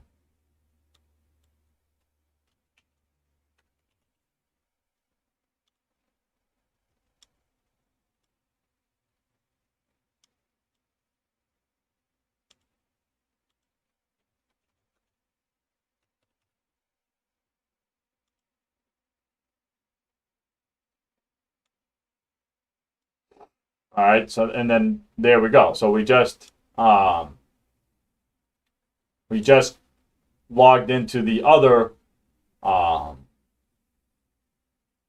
wide wireless local area network. All right, we did it through the management plane, the management or the employee with the passphrase and everything else, because the other two we got an IP address and whatever else, and you know, if we look at here, if we look at the wireless information again, we're going back to the router, yada yada yada. So yes, we have multiple SSIDs off of this AP through the wireless LAN controller. But again, I was trying to, again, I guess that's what I'm trying to explain. That's it. I will stop beating up that dead horse, because that horse is probably dead and bleeding.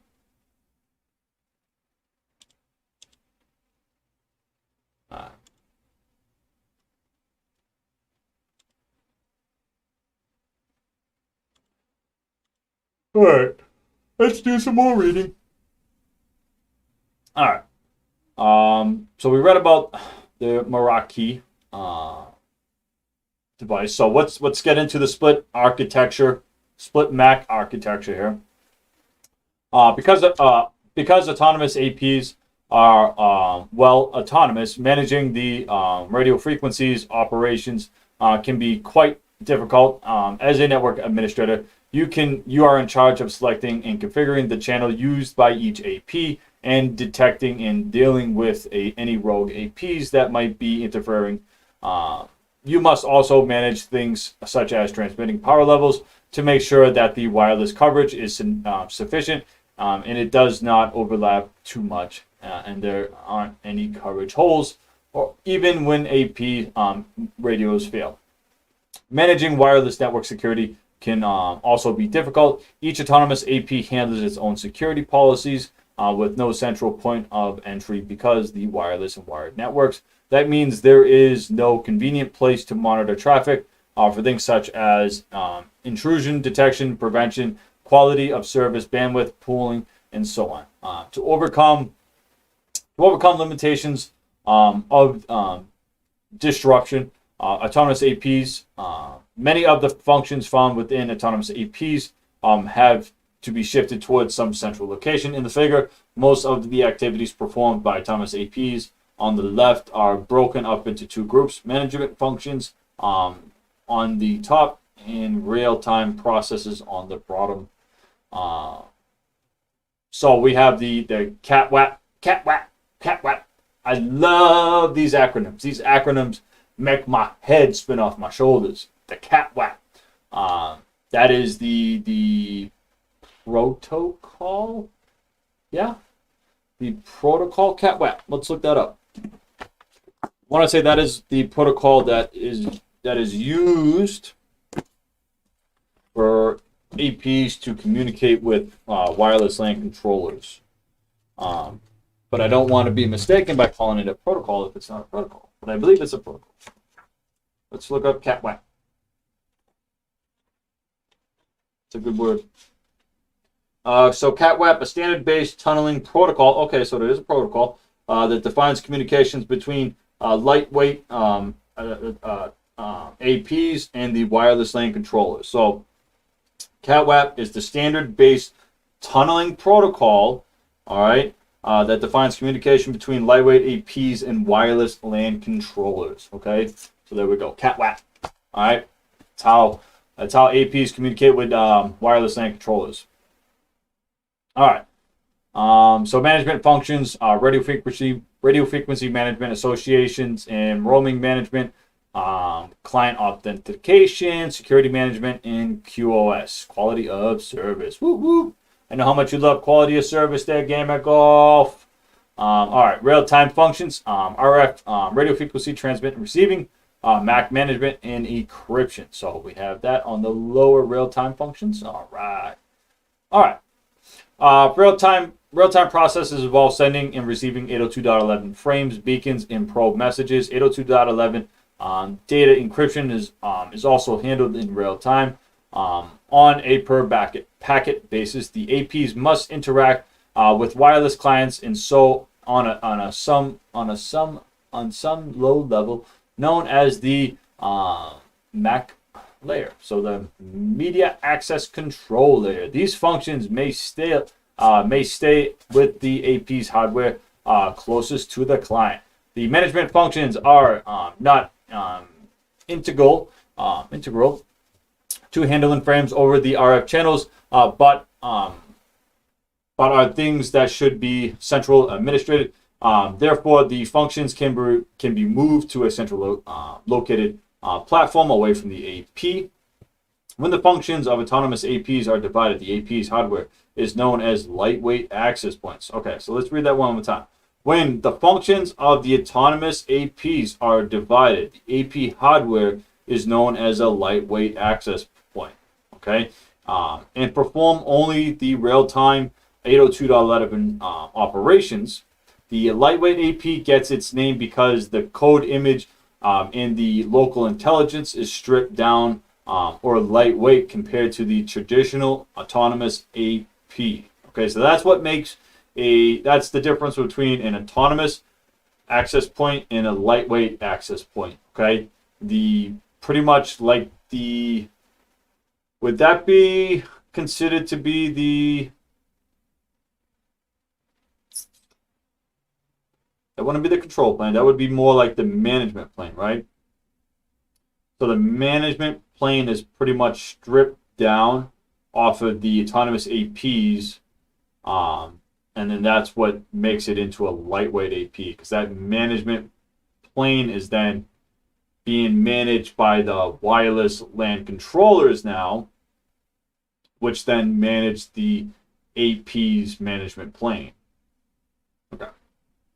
Just trying to wrap my head around how that kind of works and the terminology behind that. All right.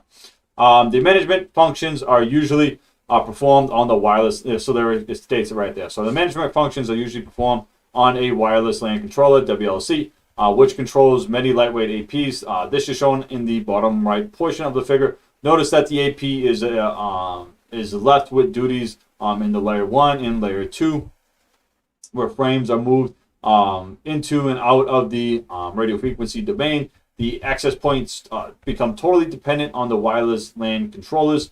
For every other wireless LAN functions, such as authentication, users managing security policies, and even selecting our channels in the output power.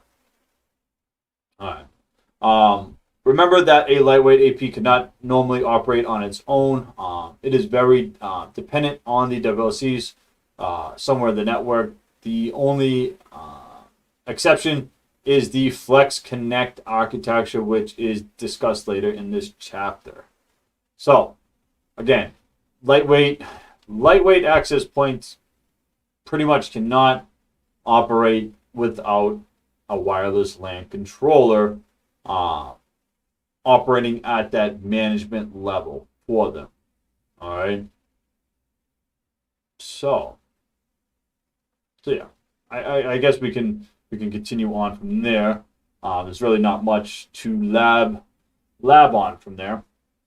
Lightweight AP and lightweight AP WLC division of labor is known as the split MAC architecture. Okay, let's review that again.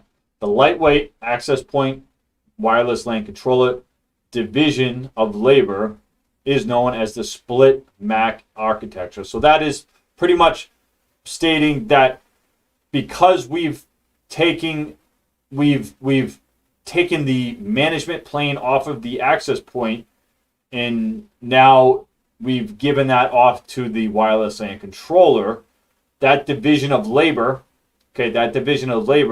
is known as the split MAC architecture. Okay, so that is what is known as the split MAC architecture. Okay, where the normal MAC operations are pulled apart into two distinct locations.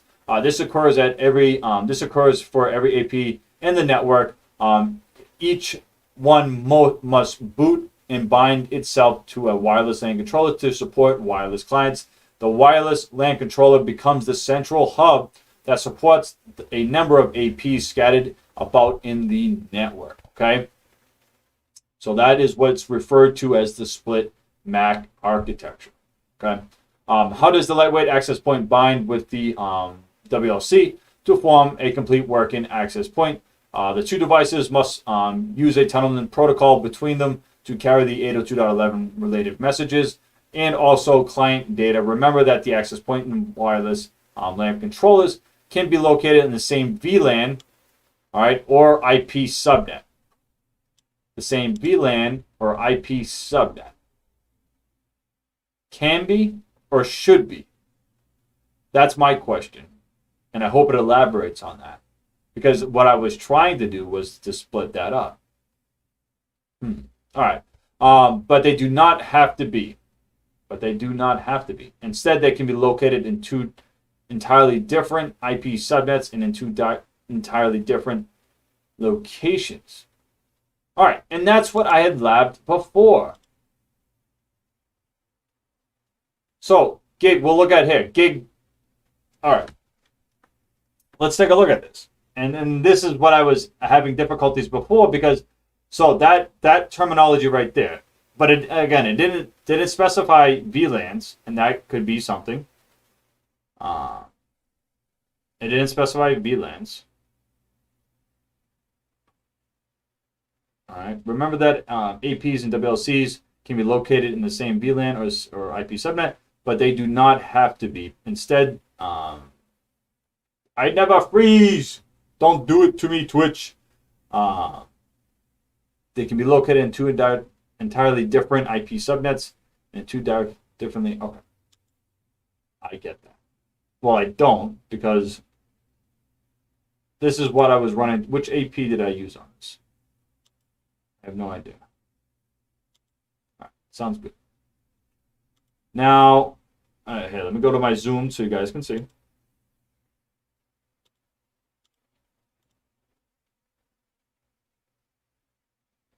You have a good night, Gamer Golf. You know what? Just because you said to, Gamer Golf, these kids are going to get some hot chocolate tonight, Gamer Golf. Just because I love you so much, my friend, and because you said to make sure these kids get some hot chocolate, they're going to get some hot chocolate. Hey, Jojo! Where'd he go? Hey, Jojo! Get the hot chocolate started. Put some water in the kettle. Put some water in the kettle. There you go. They're getting their hot chocolate, Gamer Golf. You're already spoiling my kiddos. Time for a seltzer water.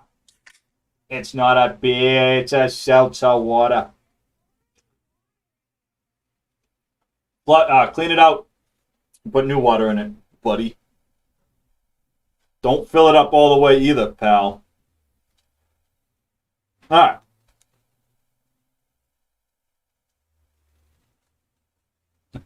Big softy.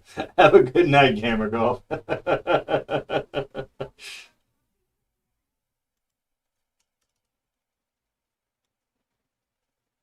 All right, so where am I? Am I on my Switch? I'm on the Switch. Okay. So, again, we can take a look. Let's take a look again. Let's do the show VLAN brief again. All right. Gig, where is gig 3 at? Gig 3, I actually have, what is that, a trunk? Show interface trunk. If I could spell tonight. Yeah, I actually do have I have gig 3 trunked.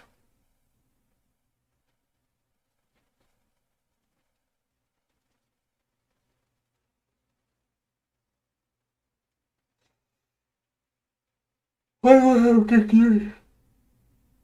That's it might have been because that's how I was trying to figure out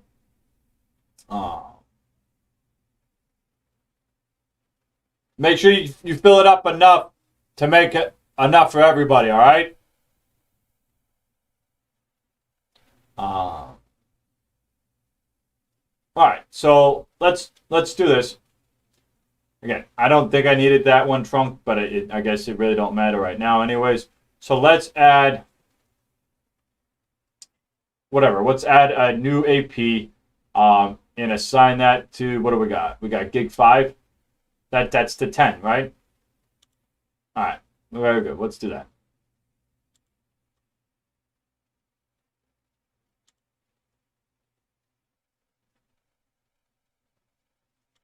Is this the right AP?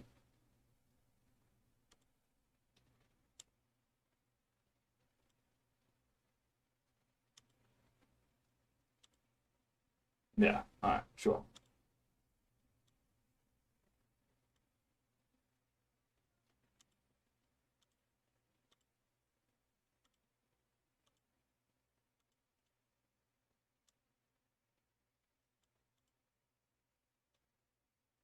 All right, we'll even say DHCP. Here we go.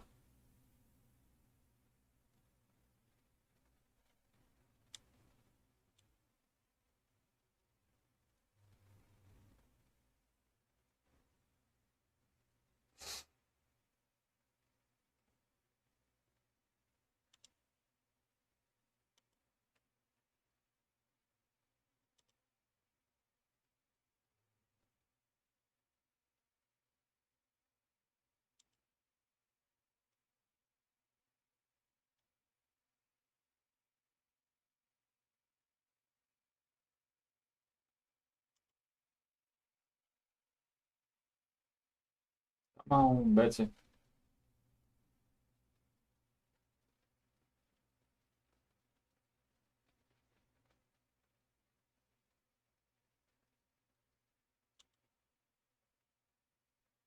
One.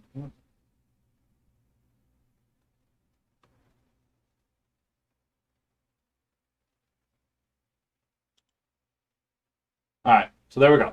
All right, so we got configured a dynamic address. Okay, so our IP address is 192.168.10.101. So we're in VLAN 10 now. Okay, we're in VLAN 10. We're not on the native VLAN, nothing like that. All right, so let's go back to our wireless LAN controller to see if it actually picked that up. Okay, now this doesn't have the wireless LAN controller address on it. That already makes me think that we didn't register with the wireless LAN controller, because we go over here. Oh, that doesn't have it either. So, all right, very good. You know what? Let's statically configure that then. See what happens. 192.168.1.1. That's our wireless LAN controller, right? All right, let's go back to our PC here. Let's log into our wireless LAN controller. HTTPS 192.168.1.1. Log in. Admin Cisco 3. Very good.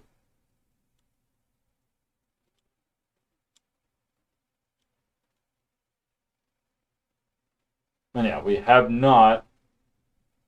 We're not registering that other. We're not registering that other access point.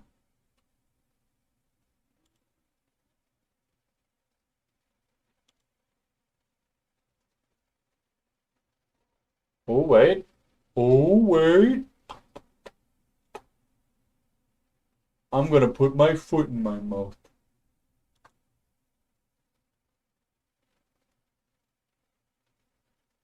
Well, holy Skittles. Well, holy Skittles.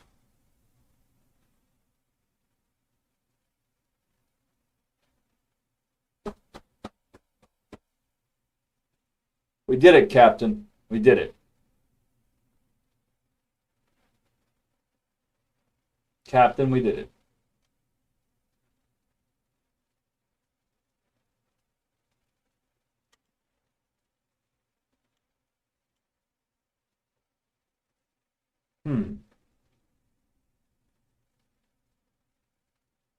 Now, I want to know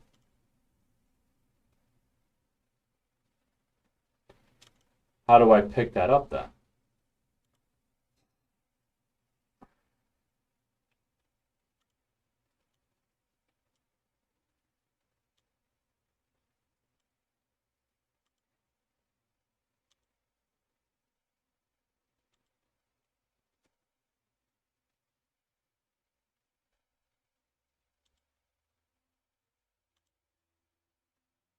Logged out of it.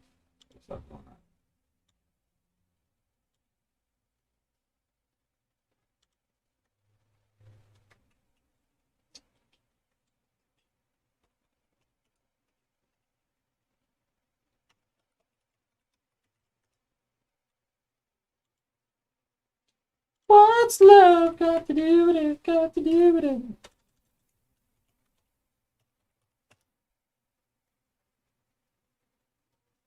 But the simple anti-motion.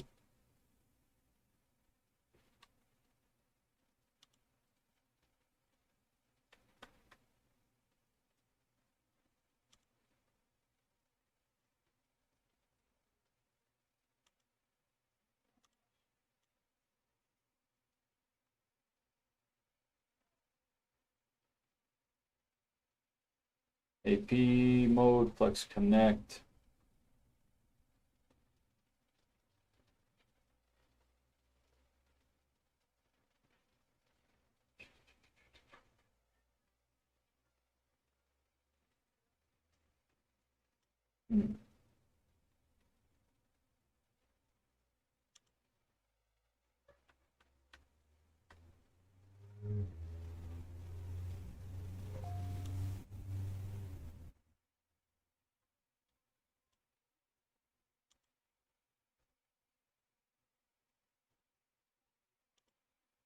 All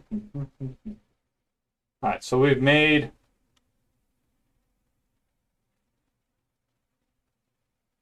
funny enough.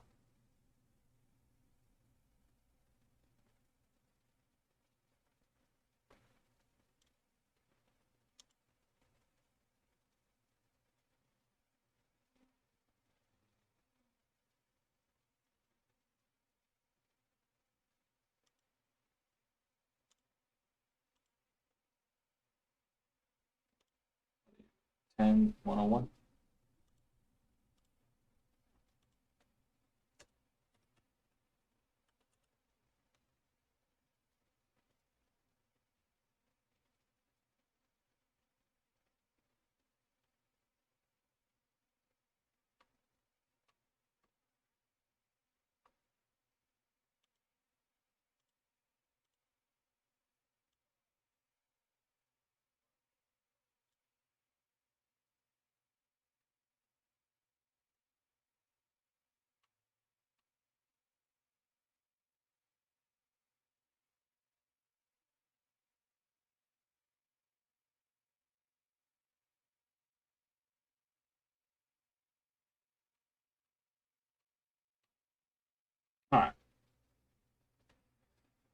Go to this. Little bit of Monica in my life. Little bit of rumba, but I said. Little bit of Nika, ba-da-ba.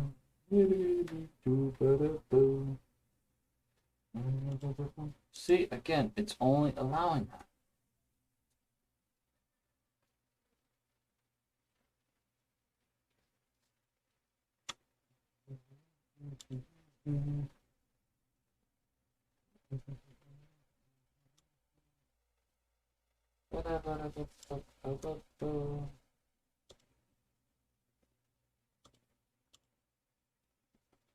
What is AP groups though?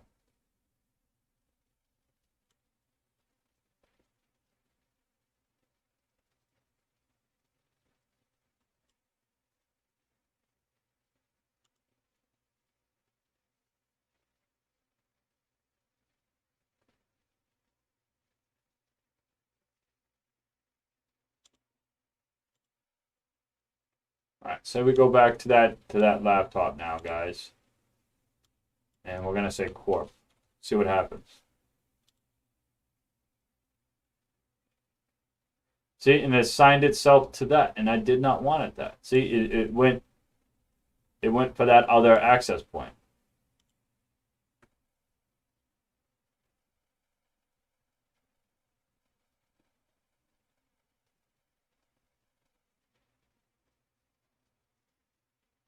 Huh.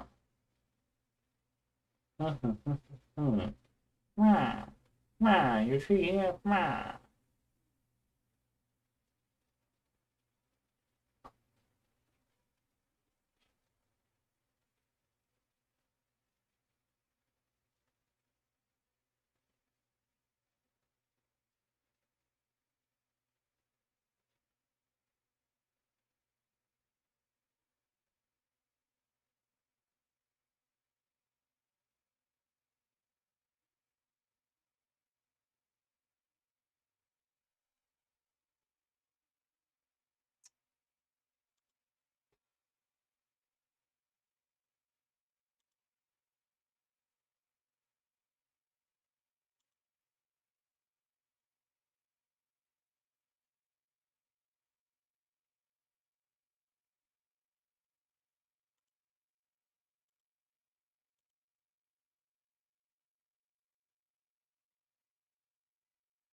One and port one.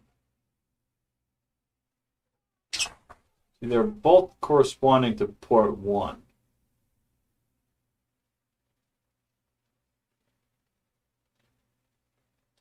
Now, do I need to add multiple ports?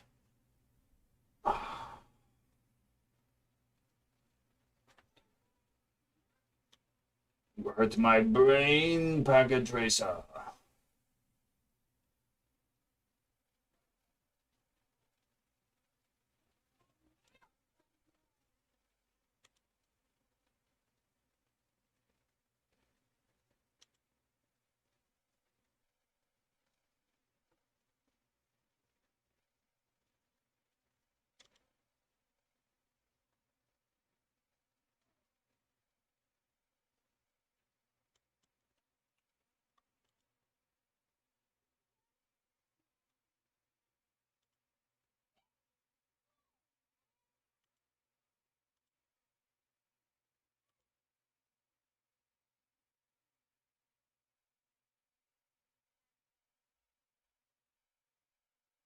See, it won't let me do that.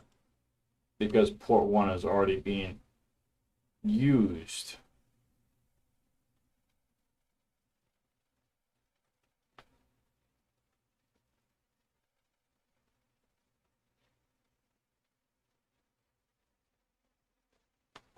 So then do I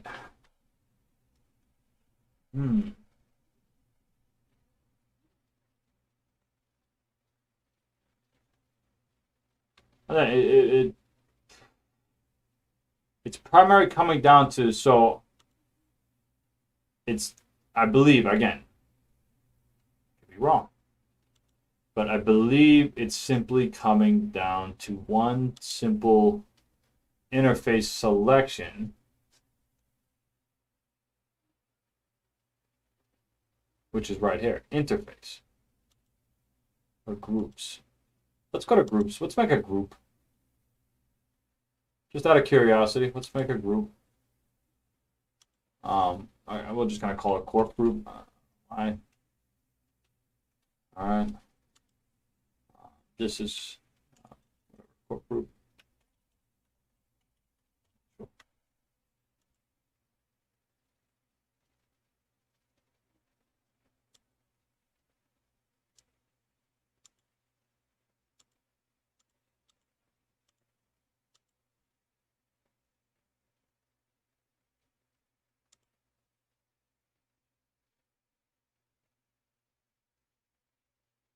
See what happens now. See, it's still not letting me select anything besides management. And I believe this is where I would make that selection for that interface that I made before on the interface selection.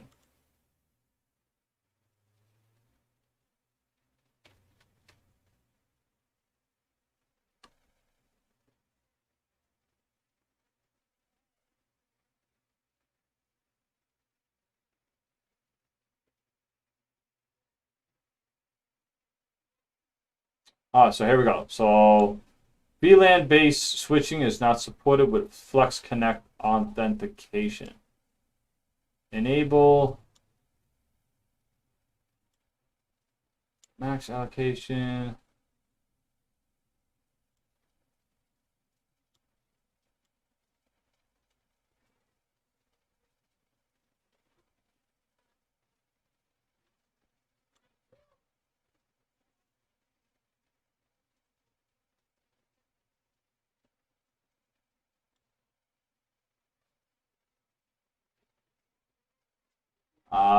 It could be because everything's stuck on Flex Connect mode. And on Flex Connect, VLAN switching is not supported.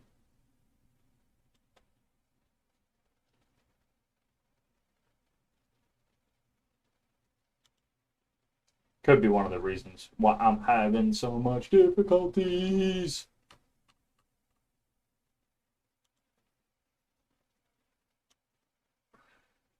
Yeah. So I mean, we've registered this AP now with the wireless LAN controller, and it's off on its own subnet. It's got its own IP address, its own VLAN, and whatnot. And let's see. I mean,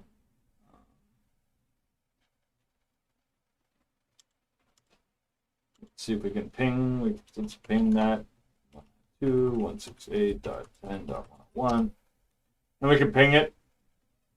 So we're communicating fine with it.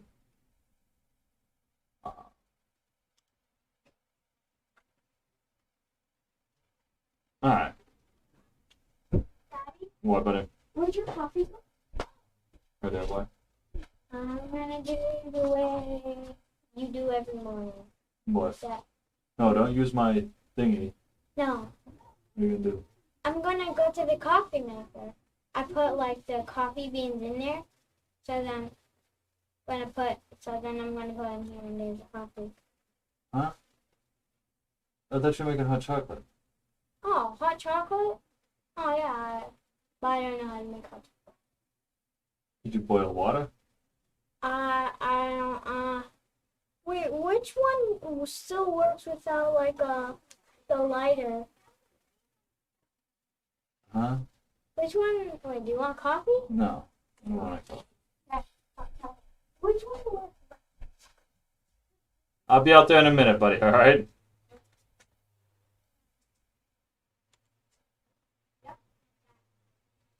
Don't light the house on fire. What are you doing, you psychos? Hold on, everybody. Is there new water in there? Is there enough water? You need to Fill it up. Empty that water out. Fill it up with more water. They're all psycho. They're getting their hot chocolate. They're getting their hot chocolate fix, and they're all getting crazy on me.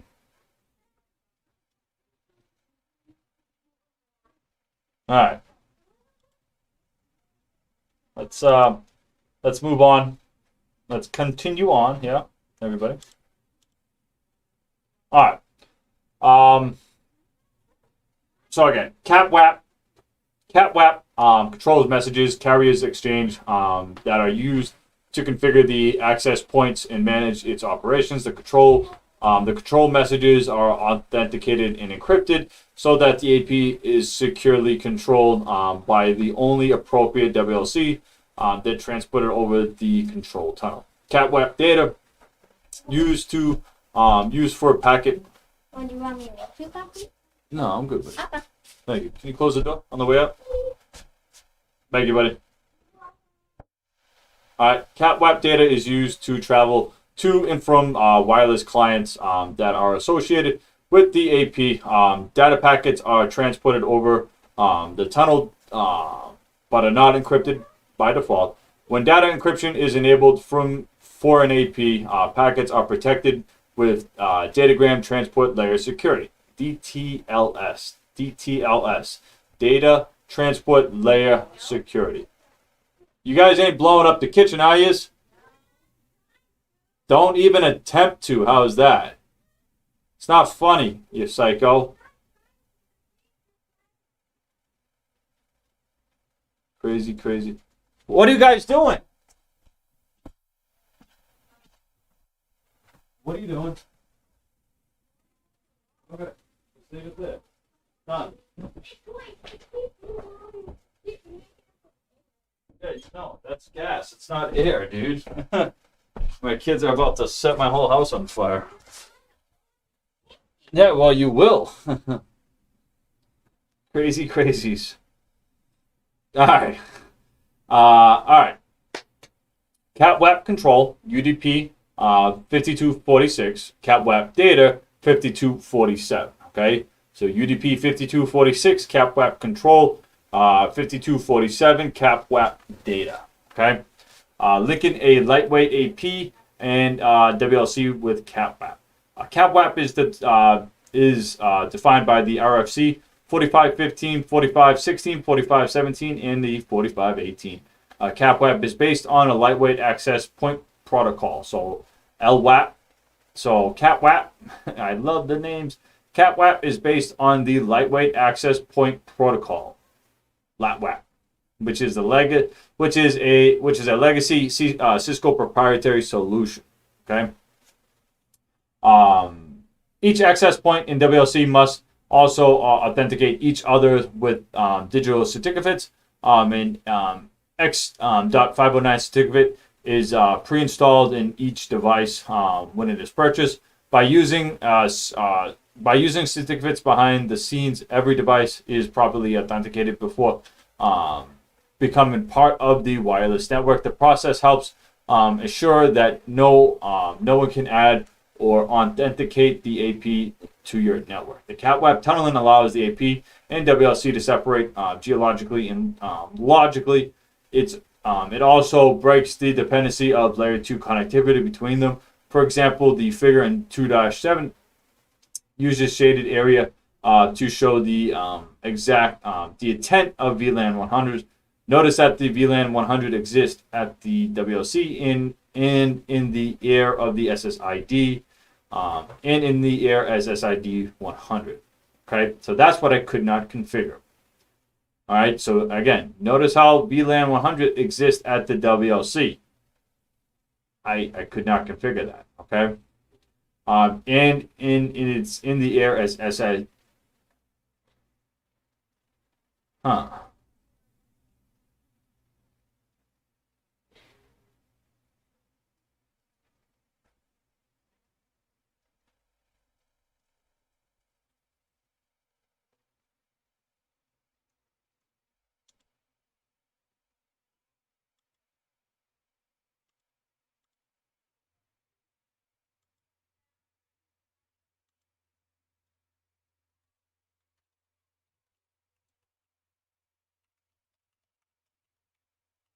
Try something.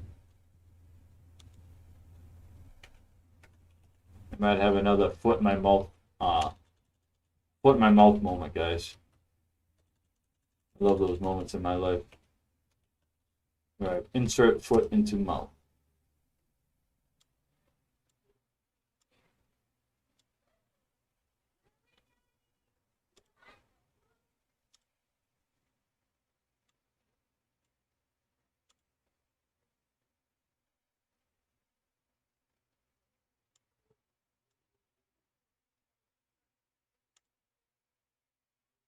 Hey, Joe and Nick, calm down, guys. Come on.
There again, it didn't do anything.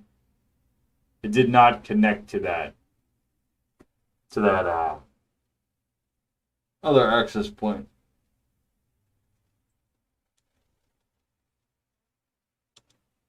So yeah, I didn't have another eureka or foot to mouth moment for that one, guys. All right, let's continue on. All right. Yeah. So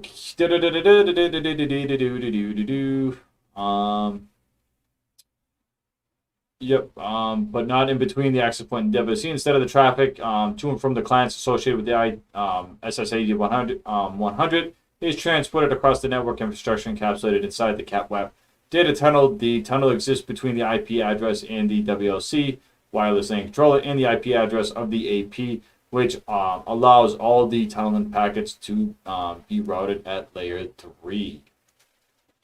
The tunnel exists between the IP address and the between the WLC and the IP address of the AP, which allows all the tunnel packets to be routed at layer 3.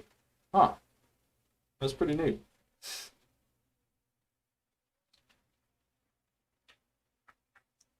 All right. Also notice how the AP is known by the also notice how the AP is known by only a single IP address, the 10.10.10.10, because the AP sits on the access layer where the CAPWAP tunnel terminate.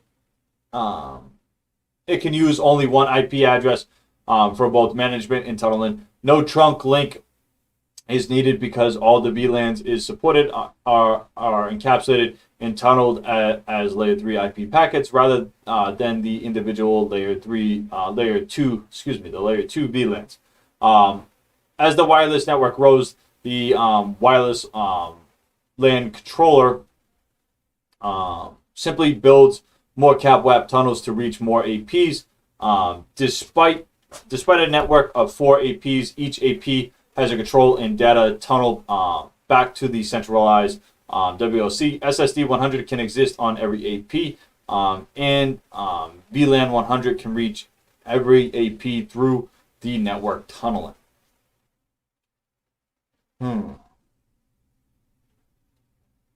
See, again, I am struggling to do that. I'm struggling to do that.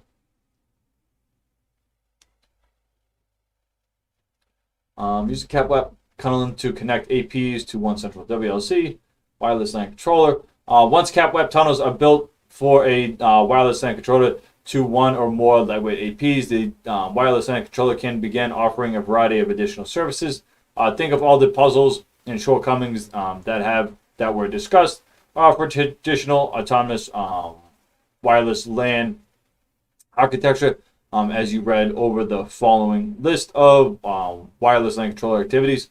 So we have dynamic channel assignment. The wireless LAN controller can automatically choose and configure radio frequency channels used by each access point based on each other's activity access point in its area. Transmit power optimization. The wireless LAN controller can also automatically set the transmit power for each AP based on the coverage area as needed. Self-healing wireless coverage. If an AP radio dies, the coverage hole can be healed by tuning up the transmitting power of surrounding APs automatically. Flexible client roaming. Clients can roam between APs with very fast roaming times. Dynamic client load balancing. If two or more APs are positioned to coverage the same geographic area, the wireless LAN controller can associate clients with at least used APs.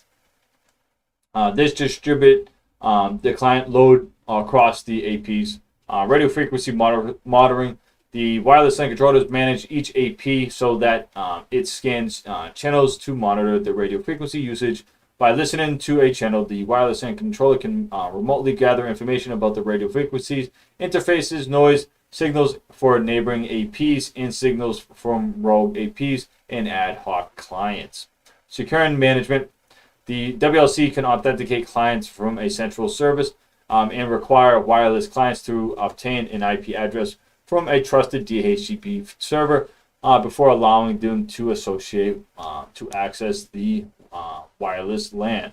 Wireless intrusion protection system. Leveraging its central location, the WLC can monitor clients' data to detect and prevent malicious activity. All right. Comparing wireless LAN controller deployments. Suppose you want to deploy a wireless LAN controller to support multiple lightweight APs in your network. Where should you put the wireless LAN controllers? The split MAC concept can be applied to several different network architectures. Each architecture places the WLC in different locations within the network. A choice that also offers how many WLCs might be needed to support the number of APs required. One approach is to locate the wireless LAN controller in a central location so that you can maximize the number of APs joined to it. This is usually called the unified. All right, let's kind of read that again. One approach is to locate the wireless LAN controller in a centralized location so that the maximum number of APs can join. This is usually called a unified or centralized WLC deployment, which tends to hold on one second, everybody.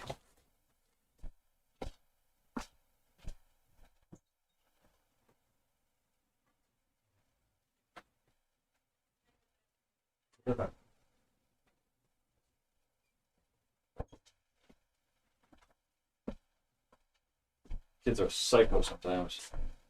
It's all your fault, Gamer Golf. I'm blaming you next time I see you. They're all crazy now with their hot chocolate. All right.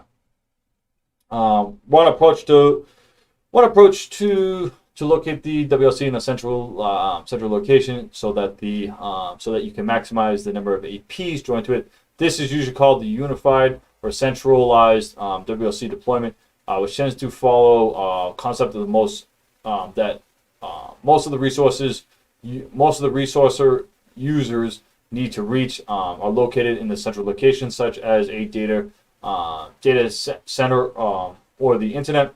Traffic to and from wireless users would travel over the CatWap tunnel. that reach into the center of the network near the core, as shown in the figure. A centralized WLC also provides a convenient place to enforce security policies that affect all wireless users. Very good. All right, so we have a unified WLC, so it's a centralized WLC deployment, a centralized. So unified, we think it's centralized, okay?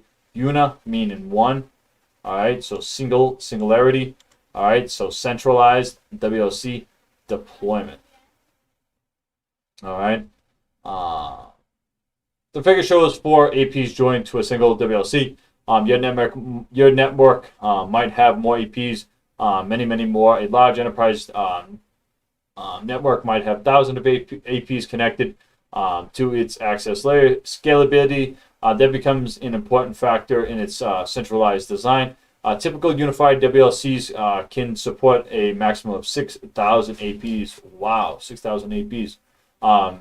If you have more APs than the maximum, you will need to add more WLCs to the design in each locate to the design, each located centrally. Okay. A WLC can also be located in a central position in the network inside of a data center in a private cloud, as shown. This is known as the cloud-based WLC deployment, where the WLC exists as a virtual machine rather than a physical device. If the cloud-based computing platform already exists, then deploying a cloud-based WLC becomes straightforward, such as the controller can typically support up to 3,000 APs. If your wireless network scales beyond that, the additional WLC can be added as more virtual machines. That's actually a cool way, at least in my opinion, to approach this type of architectural design with the quote unquote cloud-based WLC deployment by using multiple virtual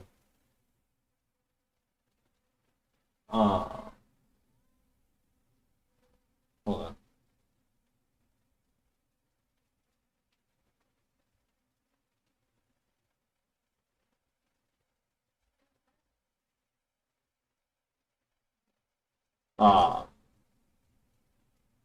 Using multiple virtual machines to create that centralized WLC type of deployment.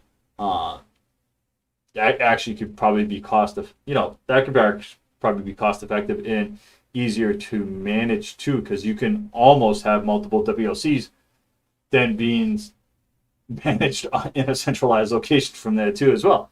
So you can kind of condense that down too. Okay. For small campuses or distributed branches where the number of APs is relatively small in each, the WLC can be co-located with the stack of switches as shown in the figure. This is also known as the embedded WLC deployment because the controller is embedded within the switch hardware. Typical switch embedded WLCs can support up to 200 APs. The APs do not necessarily have to be connected to the switch that hosts the WLCs. APs connected to each other switch in the locations can join the embedded WLCs too. As the number of AP grows, additional WLCs can be added by embedding them into the other switches in these sites. So we have embedded WLCs, which are embedded into these switches here. All right, but you're looking at more WLCs with that particular type of architecture. All right. Finally, in small scale environments,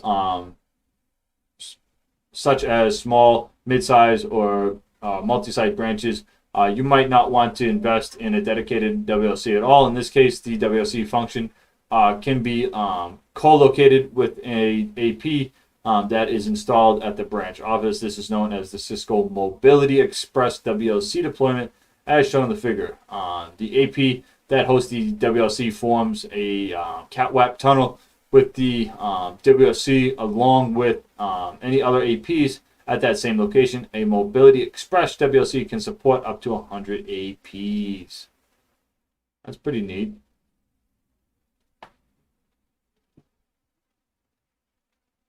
So here's a little table. So we have unified. So when we think central, we think unified. So can support up to 6,000 APs or 64,000 clients. All right, large enterprises. We have cloud-based. Cloud-based is right.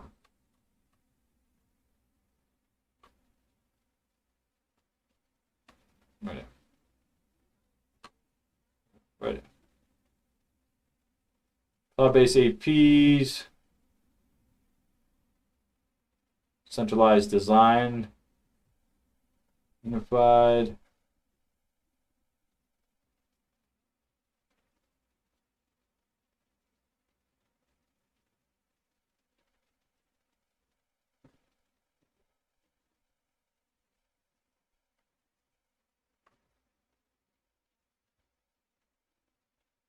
All right, so we have cloud-based DC, WLC location DC, which is like data center. I guess that would be data center because that's in a virtual machine, somewhere sitting on a server somewhere. Can support up to 3,000 APs of 32,000 hosts. Private cloud embedded. We have access. All right, so that's sitting inside of a switch. Okay. So that's embedded inside of a possible layer 3 switch. All right, can support about 200 APs or 4,000 clients. Small campus, mobile express. Okay, so that's based on, so that's like an AP type, a WLC type AP device that would sit at the enterprise type location that can manage APs within that. All right, it could support up to about 100 APs or 2,000 hosts. Okay, sits at the branch location. So Cisco AP modes. Many Cisco APs can operate in either autonomous or lightweight mode, depending on which code image is loaded and run. From the WLC, you can also configure lightweight APs to operate in one of the following special purpose modes. So we have local. Oh snap! Who do we get as a follow? Let me see. What's up? KHM3R. I'm not even gonna pronounce that. Kama. Kama. All right. Kama. What's up, my good friend? How are you today? Welcome to the stream. I'm glad you came over. So we're just going over some Wi-Fi today. So we're actually finishing up this chapter in the review here, where we're just talking about Cisco access point modes. Okay, we just covered the different the multiple different type of architecture, WLC, so the wireless LAN controller architecture. So we have cloud-based. Yep. So we were just covering, scroll up, the different type of deployments with WLC. So we have unified, cloud, embedded, mobile express, autonomous, and what that kind of covers. Now we're getting into the actual access point modes that you can pretty much configure these access points to be running in. So we'll just continue on. We'll pick up right where we left off. So Cisco access point modes. Many Cisco point. I like VLAN APs. Yeah. So I was labbing. I do a lot of different types of labs too here on the stream. So if this is your first time stopping by, what I am reviewing and what I'm chasing after and what the stream is mainly about is I'm going after my my CCNA certification, so the Cisco Certified Network Associate certification. So I do a lot of labbing in Cisco Packet Tracer. I do even more labbing in Cisco Modeling Lab, if you're familiar with Cisco Modeling Lab. In addition to that as well, what I brought up earlier today is we're also going to be doing some. We're going to also be taking another dive back into Python programming, because how that's going to be related towards our next certification, which is the Cisco DevNet Associate certification there. Yeah, so we got all kinds of stuff that we do in the stream and stuff like that. But today's lab, what I was struggling to kind of do, and this could be, I don't know if you're familiar with Cisco Packet Tracer at all. I think what I've been running into is some of limitations that have to do with Cisco Packet Tracer itself. So today's lab, what I was attempting to do, and what kind of took up most of my time today, was I was trying to configure how to assign, and I have it. So we've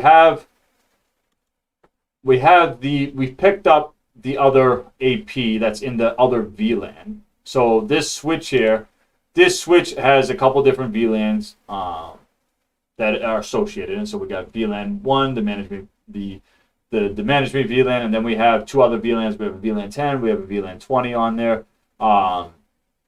This access point here is on VLAN 1. This wireless LAN controller here is on VLAN 1. All right. This router, though, is doing DHCP services for VLAN 1, VLAN 10, and VLAN 20. So it is...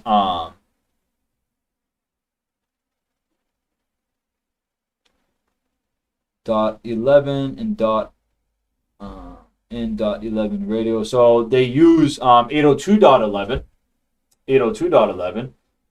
That's the Wi-Fi. The Wi-Fi standard or protocol.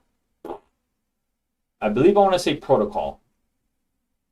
So 802.11, 802.November, 802.Golf, and the newest Wi-Fi 6, which is 802.AX, right? AX, 802.11 AX. Yes, and Cisco, yeah, I mean, Cisco does like most companies. I mean, you have to, I guess, be using that to be able to design Wi-Fi equipment. I guess not so much to... Yeah. If you're referring to .11, I will have to look up .11 and what that refers to. Elaborate on .11 for me, or if you are meaning 802.11 itself.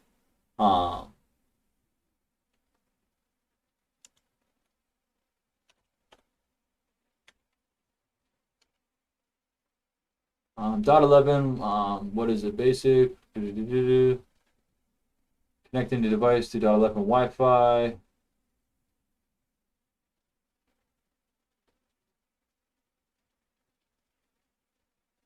.11 SSIDs.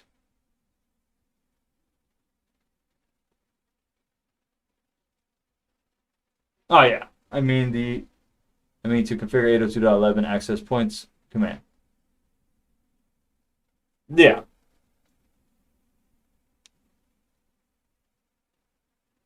The command.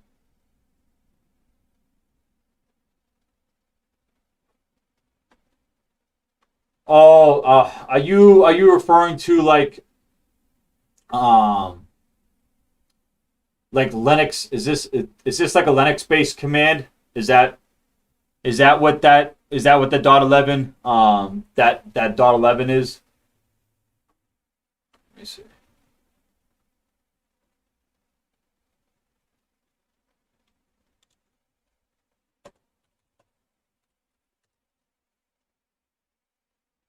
LAN reference accounting.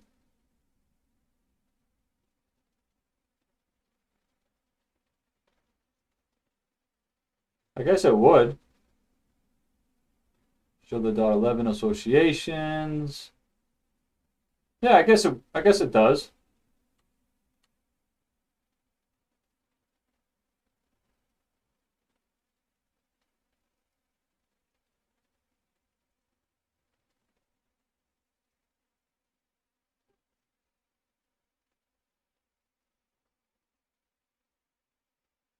I would just have to. No, I mean you're onto something. You definitely are onto something with that command. Um, that would probably that's probably a command on. Let's see. That's probably a command on one of these wireless routers here. Let's take a look.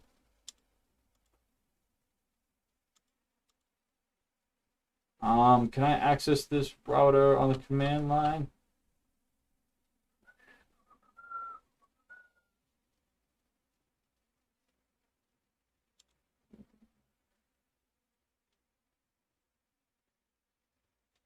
You're on your way home. Whoop whoop.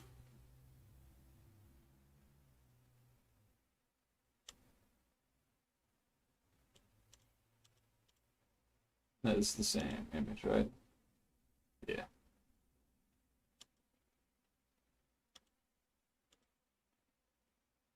There's only a GUI.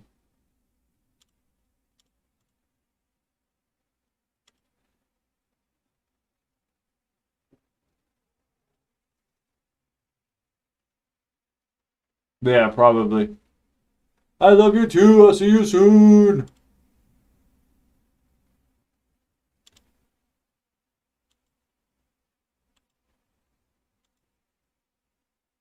Yeah, so these wireless routers, uh, which ones are they? These wireless routers, I believe, do.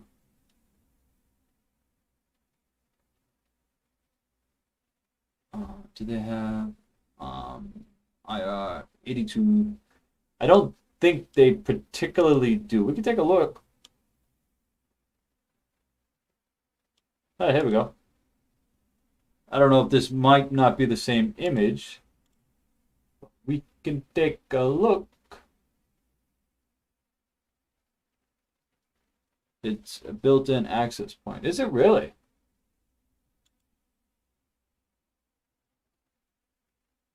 It is too. Look at that. Oh, snap. Cisco embedded access point. Oh, snap. You might have just turned me on to something. All right.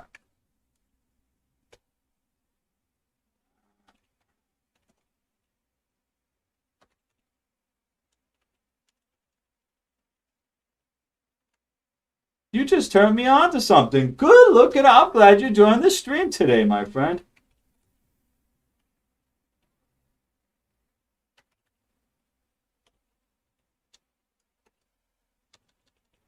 So let's look for that command though.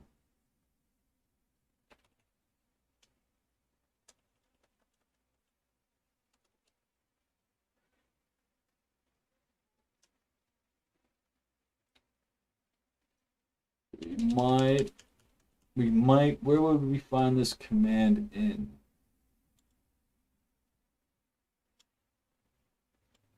VLAN database. Look at all this stuff.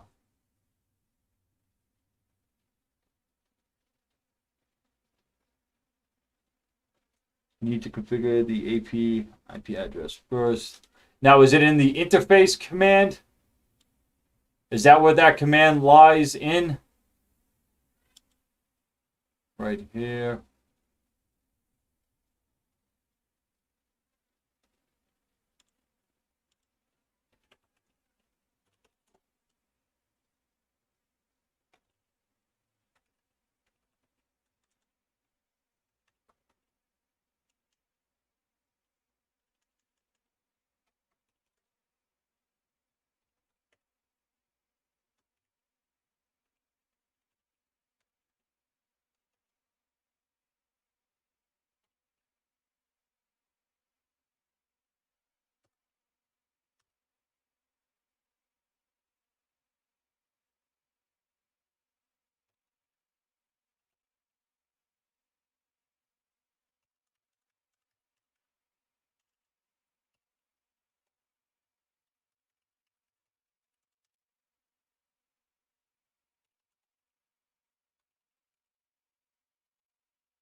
Okay, so now we're in the access point.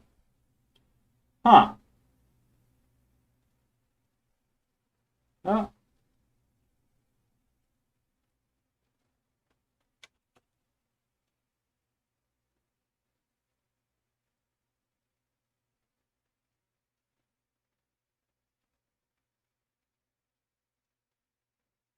Access point, configure T, enable, you need to enable. Ah,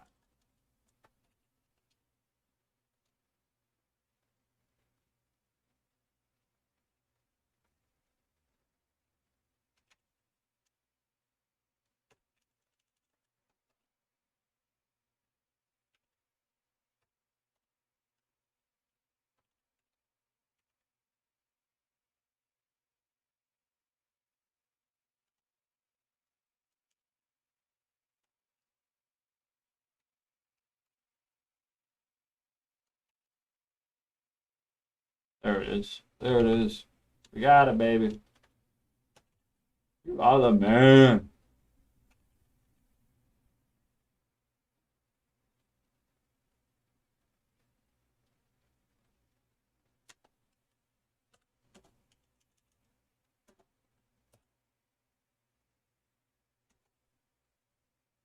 Well, sure, we'll call it Xbox.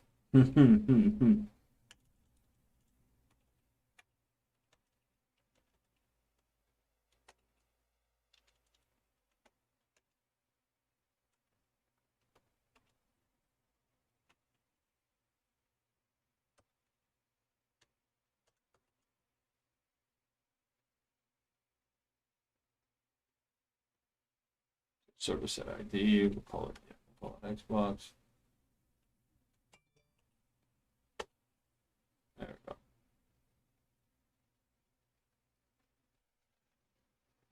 So we just assigned it.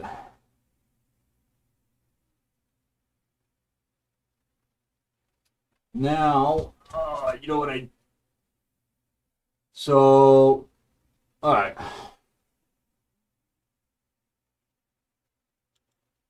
But we would have to, let's make a link to this switch here.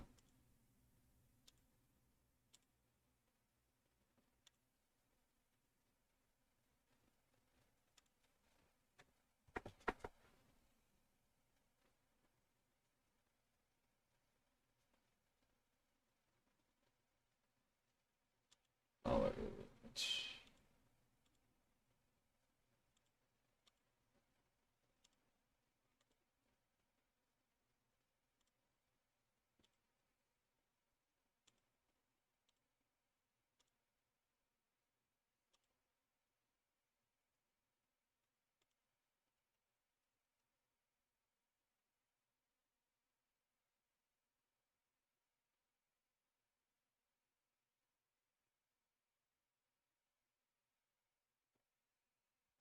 And if I can go back to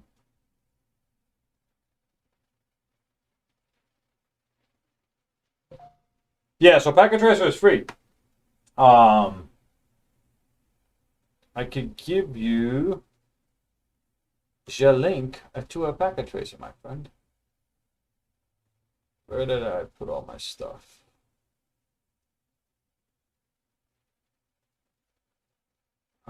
What would be the best way for me? Where did I save all my? Oh, I know what I put it on.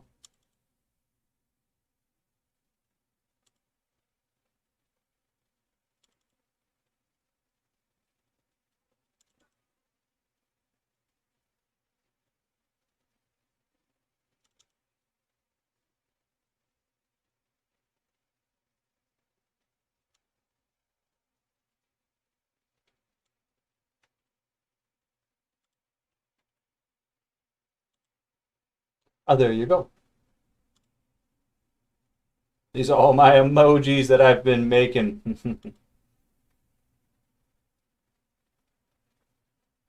Yeah, so all you would have to do is you just have to create an account. That'll get you right over to Cisco's Learn NetCAD Academy.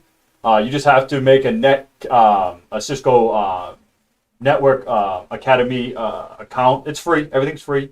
And then you can download Cisco Packet Tracer. You can download it to Windows, Apple, and Linux, whatever you want. And yeah, it's wicked awesome. I mean, I don't know what if you're into going after any of these certifications or whatnot, but it is definitely something you can go after your CCNA. It has everything in it that you would need to go after your CCNA exam in it. There's so much you can learn. I mean, there's on other. I mean, you just showed me something right there that I wasn't even aware of. There's just so much. So Network Plus. So yeah, you could definitely blast away labs all day long for Network Plus. In Cisco Packet Tracer, so you can learn everything you would need to know for that certification.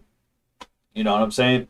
And then also you get free as well when you set up when you hook up on the Netacad. There's all kinds of there's all kinds of free labs too. Like they have like labs you can download, and they'll walk you through it and give you explanations and give you examples on what to learn and stuff like that too. So it's definitely worth it. It's if you're going after certifications and stuff like that, it's definitely worth your time to invest in spending some time at their Netacad site as well too. And then if you're into something a little bit more advanced. If you're into something a little bit more advanced, you can check this out too. All right. If you're into something a little bit more advanced, that'll get you. That's a link over to the DevNet site there, and you can do some sandboxing on some of their virtualized platforms and stuff like that too. Also need to learn Linux too. So the best way to learn Linux, my good friend, is download VirtualBox. It depends if your PC allows you to. I mean, you can, if you have Windows, you can always download the quasi Ubuntu thing right off of the Windows Store there and play around. That's a little bit dangerous because you can actually mess up. You can actually delete files off of your actual Windows 10. Is it Windows 10 Pro or is it just Windows 10? What I'm saying is yeah. So you can download that Ubuntu Linux. So it's Pro. So you can virtualize. So if it's Pro, you can virtualize your PC. Windows 10 allows you to virtualize your hardware there. So if that's the case, then I suggest that you download VirtualBox. VirtualBox is a free it's a layer 2 virtual hypervisor. All right, so download that and then just go to Ubuntu. We can look it up. We can just go to Ubuntu. All right, I'm gonna go right over here to their official site. All right, this is Ubuntu. All right, ubuntu.com. All right, and you're just gonna download. Gonna go over here to download. You're gonna go over here to their desktop or their server image right there. All right, and then you're just gonna download that ISO, and then you're gonna go over to VirtualBox, and then you're gonna just boot that ISO up right on VirtualBox, and wham bam, you got yourself a brand new freshy VM. Can I get the DVD? You don't. I mean, honestly, you don't really need to waste your time with DVDs anymore. I mean, can I buy the Ubuntu CD? I don't think. I mean, you don't really. I mean, to do things virtually now, what I'm trying to suggest is to do it all virtual wise, so you don't. I mean, I guess if you're afraid to download this Ubuntu image, I mean, it's pretty safe. I mean, it's up to you. I mean, I'm not going to tell you to do anything. But I do it all the time. I download this image all the time. It's a safe site. You know, and it, like, to do things with, you know, pretty much everything you would have to, it's for free. Ubuntu's free. It's a free operating system. There is, I guess, you would have to go through somebody else and they would have to burn it as a CD for you. I don't think Ubuntu will send you a quote unquote CD. Maybe if you send them a whole bunch of money, that might send you a CD. But they're really, it's a community. It's kind of like a community-based free operating system.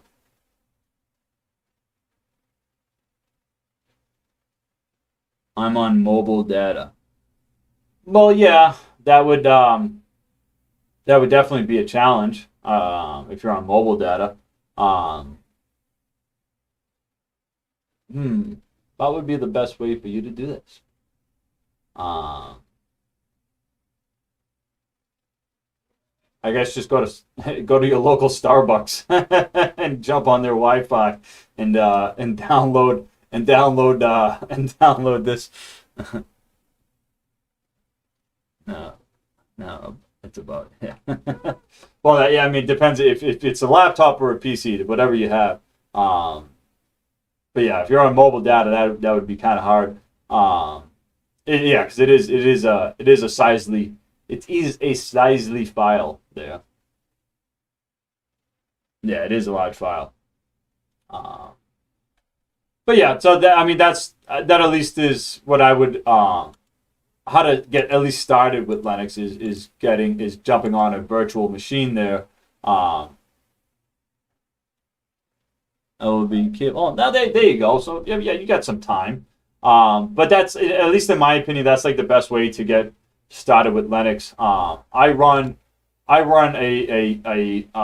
server here where I have all kinds of virtual machines. I got Ubuntu servers. I got Fedora servers here. This right here, this is an Ubuntu-based virtual router image here. Also, I have an Ubuntu desktop. This what I'm running right here. This entire program is this is called VMware ESXi. So I mean, you might be familiar with VMware Workstation. I'm running this server actually off of VMware Workstation itself. That's how I'm running this. So I'm using a layer 2 hypervisor to run a bare metal layer 1 hypervisor, and that's what ESXi is, a layer 1 hypervisor. And that's how I do all my labbing and virtualization and all kinds of stuff too. So, but yeah, it's definitely something fun. Like Cisco Packet Tracer, I'm running this. So Cisco Packet Tracer is actually, it's running off of a Windows VM. That's what you're seeing right here. I'm not actually running this. This isn't per se running on my actual PC. This is running in a virtual. It's running in a virtual machine on another Windows computer. So this is another Windows computer on top of mine. I'm actually using it. It's being brought to you by an actual web page. That's how I'm doing it. So it's neat stuff. I love virtualization.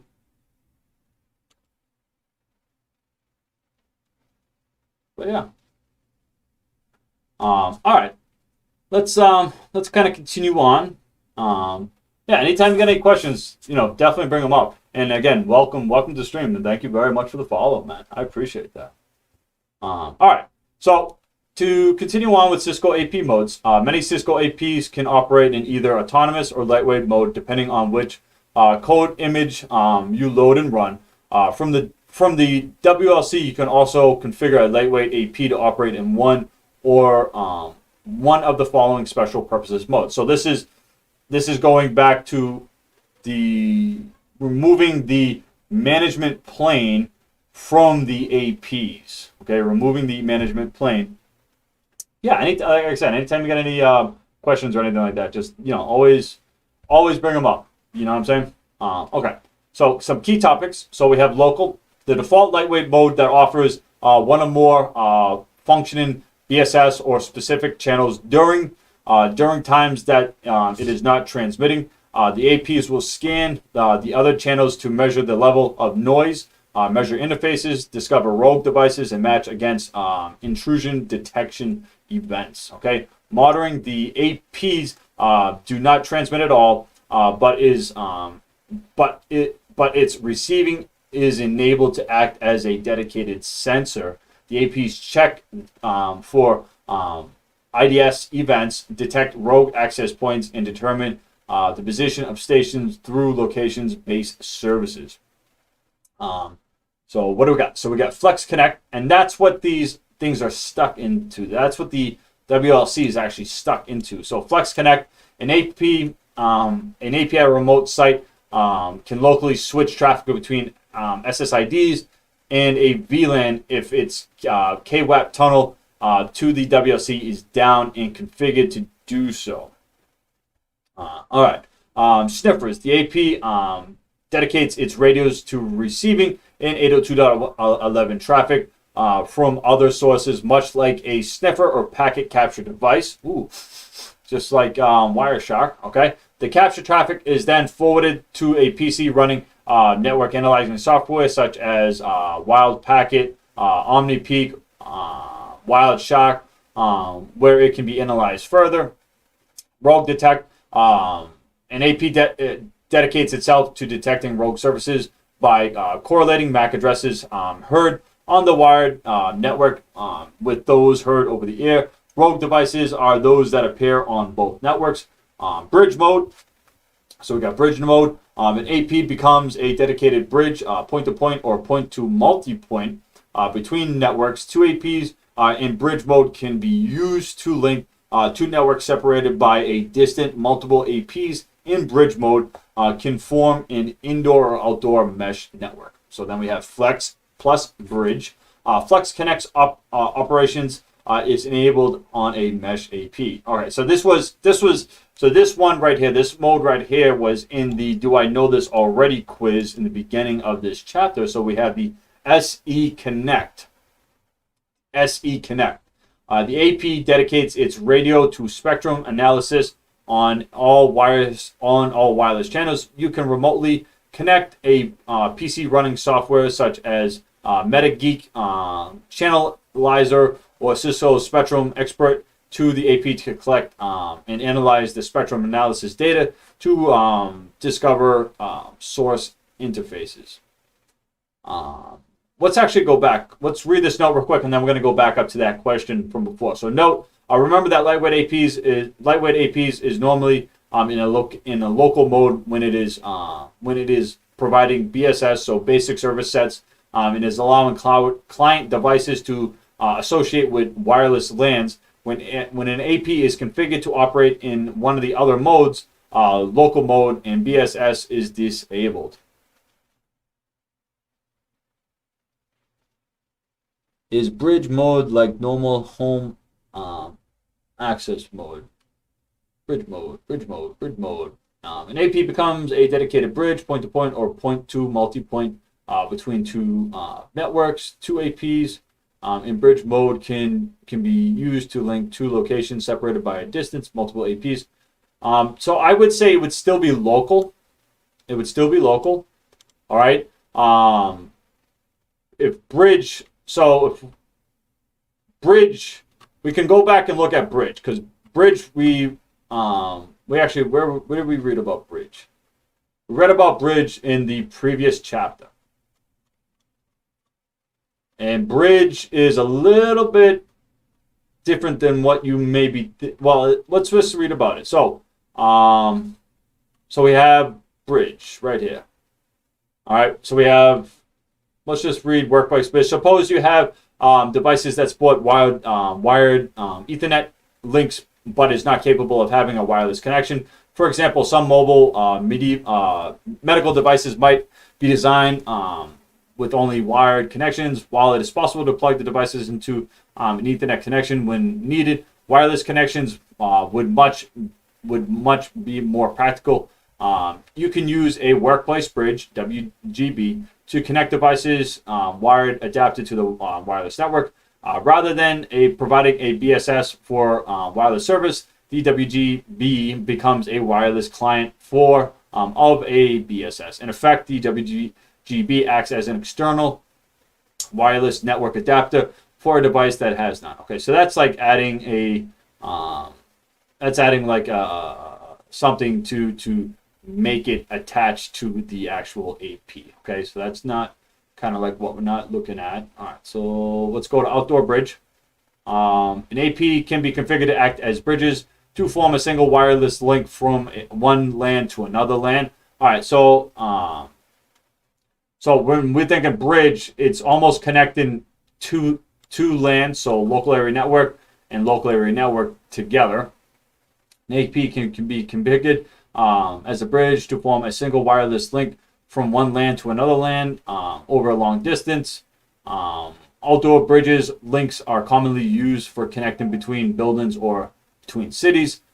If a LAN at two locations needed a bridge, a point-to-point bridge link can be used. So there we go. So there's that word again, point-to-point bridge link can be used. One AP can be configured as a bridge mode is needed on each end of the wireless link. So special purpose antennas are, let me unhighlight that. Undo highlight, please. Normally used to focus their signals directions towards antennas of the APs in the far end link, the maximum link of the distance. Here's that other terminology, the point to multiple point. All right. Sometimes the LANs at multiple sites need to be bridged together. A point to multiple point bridge link also allows a central site to bridge to several other sites to site. The central site bridge is connected to a omnidirectional antenna such that its signal is transmitted equally in all directions so that it can be reached to the other sites simultaneously. All right. So bridge, that would be the terminology for bridge. So to relate to a like what your home router would be doing, that would be doing the local here. So the default lightweight mode that offers one or more functionable basic service sets on a specific channel during times that is not transmitting. The AP can also will scan other channels to measure the levels of noise, yada, yada, yada, yada. Okay.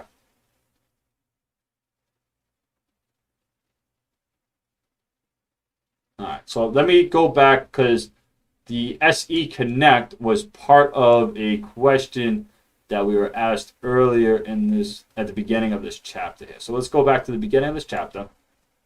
All right. Regarding lightweight AP modes, which of the following is true? An AP can operate in multiple modes at the same time. No. An AP only has one possible mode of operation. Nope. It has multiple. The run mode is default. Nope. The local is default.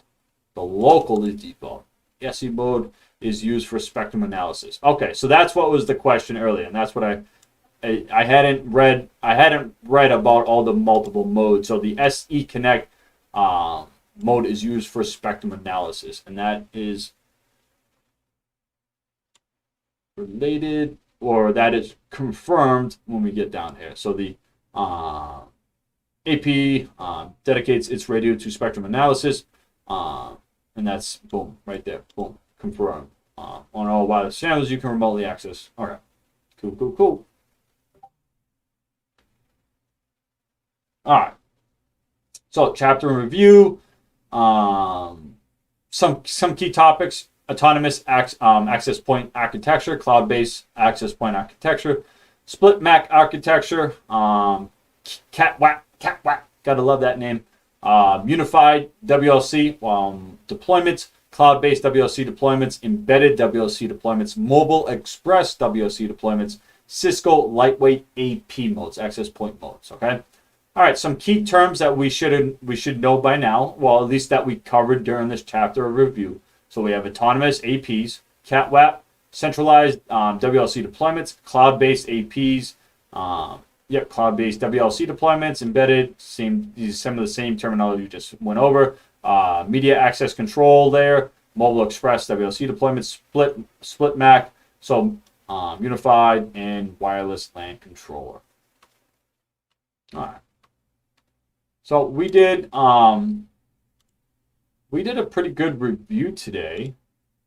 I feel pretty good about what we did today, at least. Again, if you guys want to check out this, I'll do a -1 on this. All right, we'll save that. If you guys want to check out this lab again today, I'm uploading this lab right now up to my Discord, guys. All right, well, I'll just give it the term updated. Updated. We'll give it the what is today? 1/28/2021. All right, there we go. And then, guys, again, if you want to join, if you want to get up on the Discord, you guys are all more than welcome. All right, so there's the link to the Discord, guys, right there. You can always find my labs that I'm always currently working on in my channels here. So under lab time, so right under lab time, guys, you have my packet tracer channel right here. This is where you can always find all of my packet tracer labs. When I'm in Cisco Modeling Lab, it's a little bit different. Remember, when I'm in Cisco Modeling Lab, it's a little bit different because of what Cisco Modeling Lab actually is. All right, but I'm now uploading those always up to GitHub. Okay, and again, you don't need an account to GitHub to review my labs. You all you gotta do is pretty much click on this link here, and it'll just bring you over to GitHub. Again, you don't need an account, but it'll let you review the configuration files, and that's the most important thing. Okay. You can actually copy and save those files and upload those into your own devices, or download, if you have an account, you can download those configuration files, and then you can upload those right into your own Cisco Modeling lab itself, okay? Again, when we do some packet capture stuff in Cisco Modeling Lab as well, I upload all my packet capture PCAP files right here that you can also take a look in Wireshark and whatnot, all right? So, yeah, guys, so have at it. I'm trying to do, make sure you guys have as much content as possible. But yeah, so this was definitely a good stream today. We did a good review as always. You guys are awesome. You guys are always awesome, man. I love you guys. I'm gonna get into hold on. We got too many things going on here.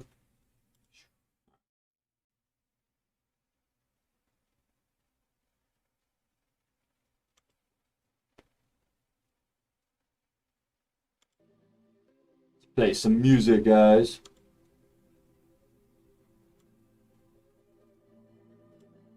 All right. Let's now remember, guys, you can always catch me Monday through Friday, 5:30 p.m. I know I was a little bit late today, but remember today was chili day. We were making chili today with the kids, so we're gonna be stinking up the house later on. But you guys can always. Ooh, what happened? What happened? What happened? You froze, my friend. You guys can always catch me 5:30 p.m. Monday through Friday. I can't believe that froze. That's so weird. That hasn't done that yet to me. But yeah, so I'll be back on tomorrow, and I know it was good. Trust me, I'm gonna be stinking up a storm tonight. You guys can always. I'll be back tomorrow, and we're gonna continue on with Wi-Fi and yeah, pushing through, guys, pushing through. So who we're gonna raid tonight? Who we're gonna raid? Who are we going to raid? Let me see. Who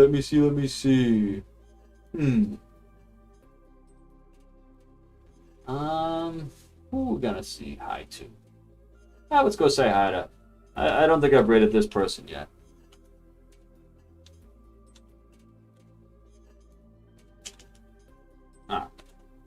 let's go say hi to this young lady. All right, guys. Well, you guys have a good night, and I will definitely see you guys another time. All right, guys. Mwah! Be safe, and have a good night, guys.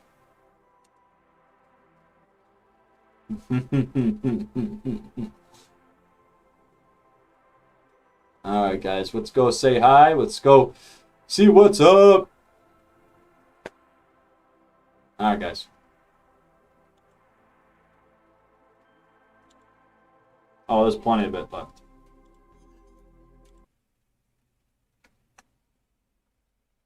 Oh, thank you so much for the raid. You're one of my lovely mugshot mattress. Thank you.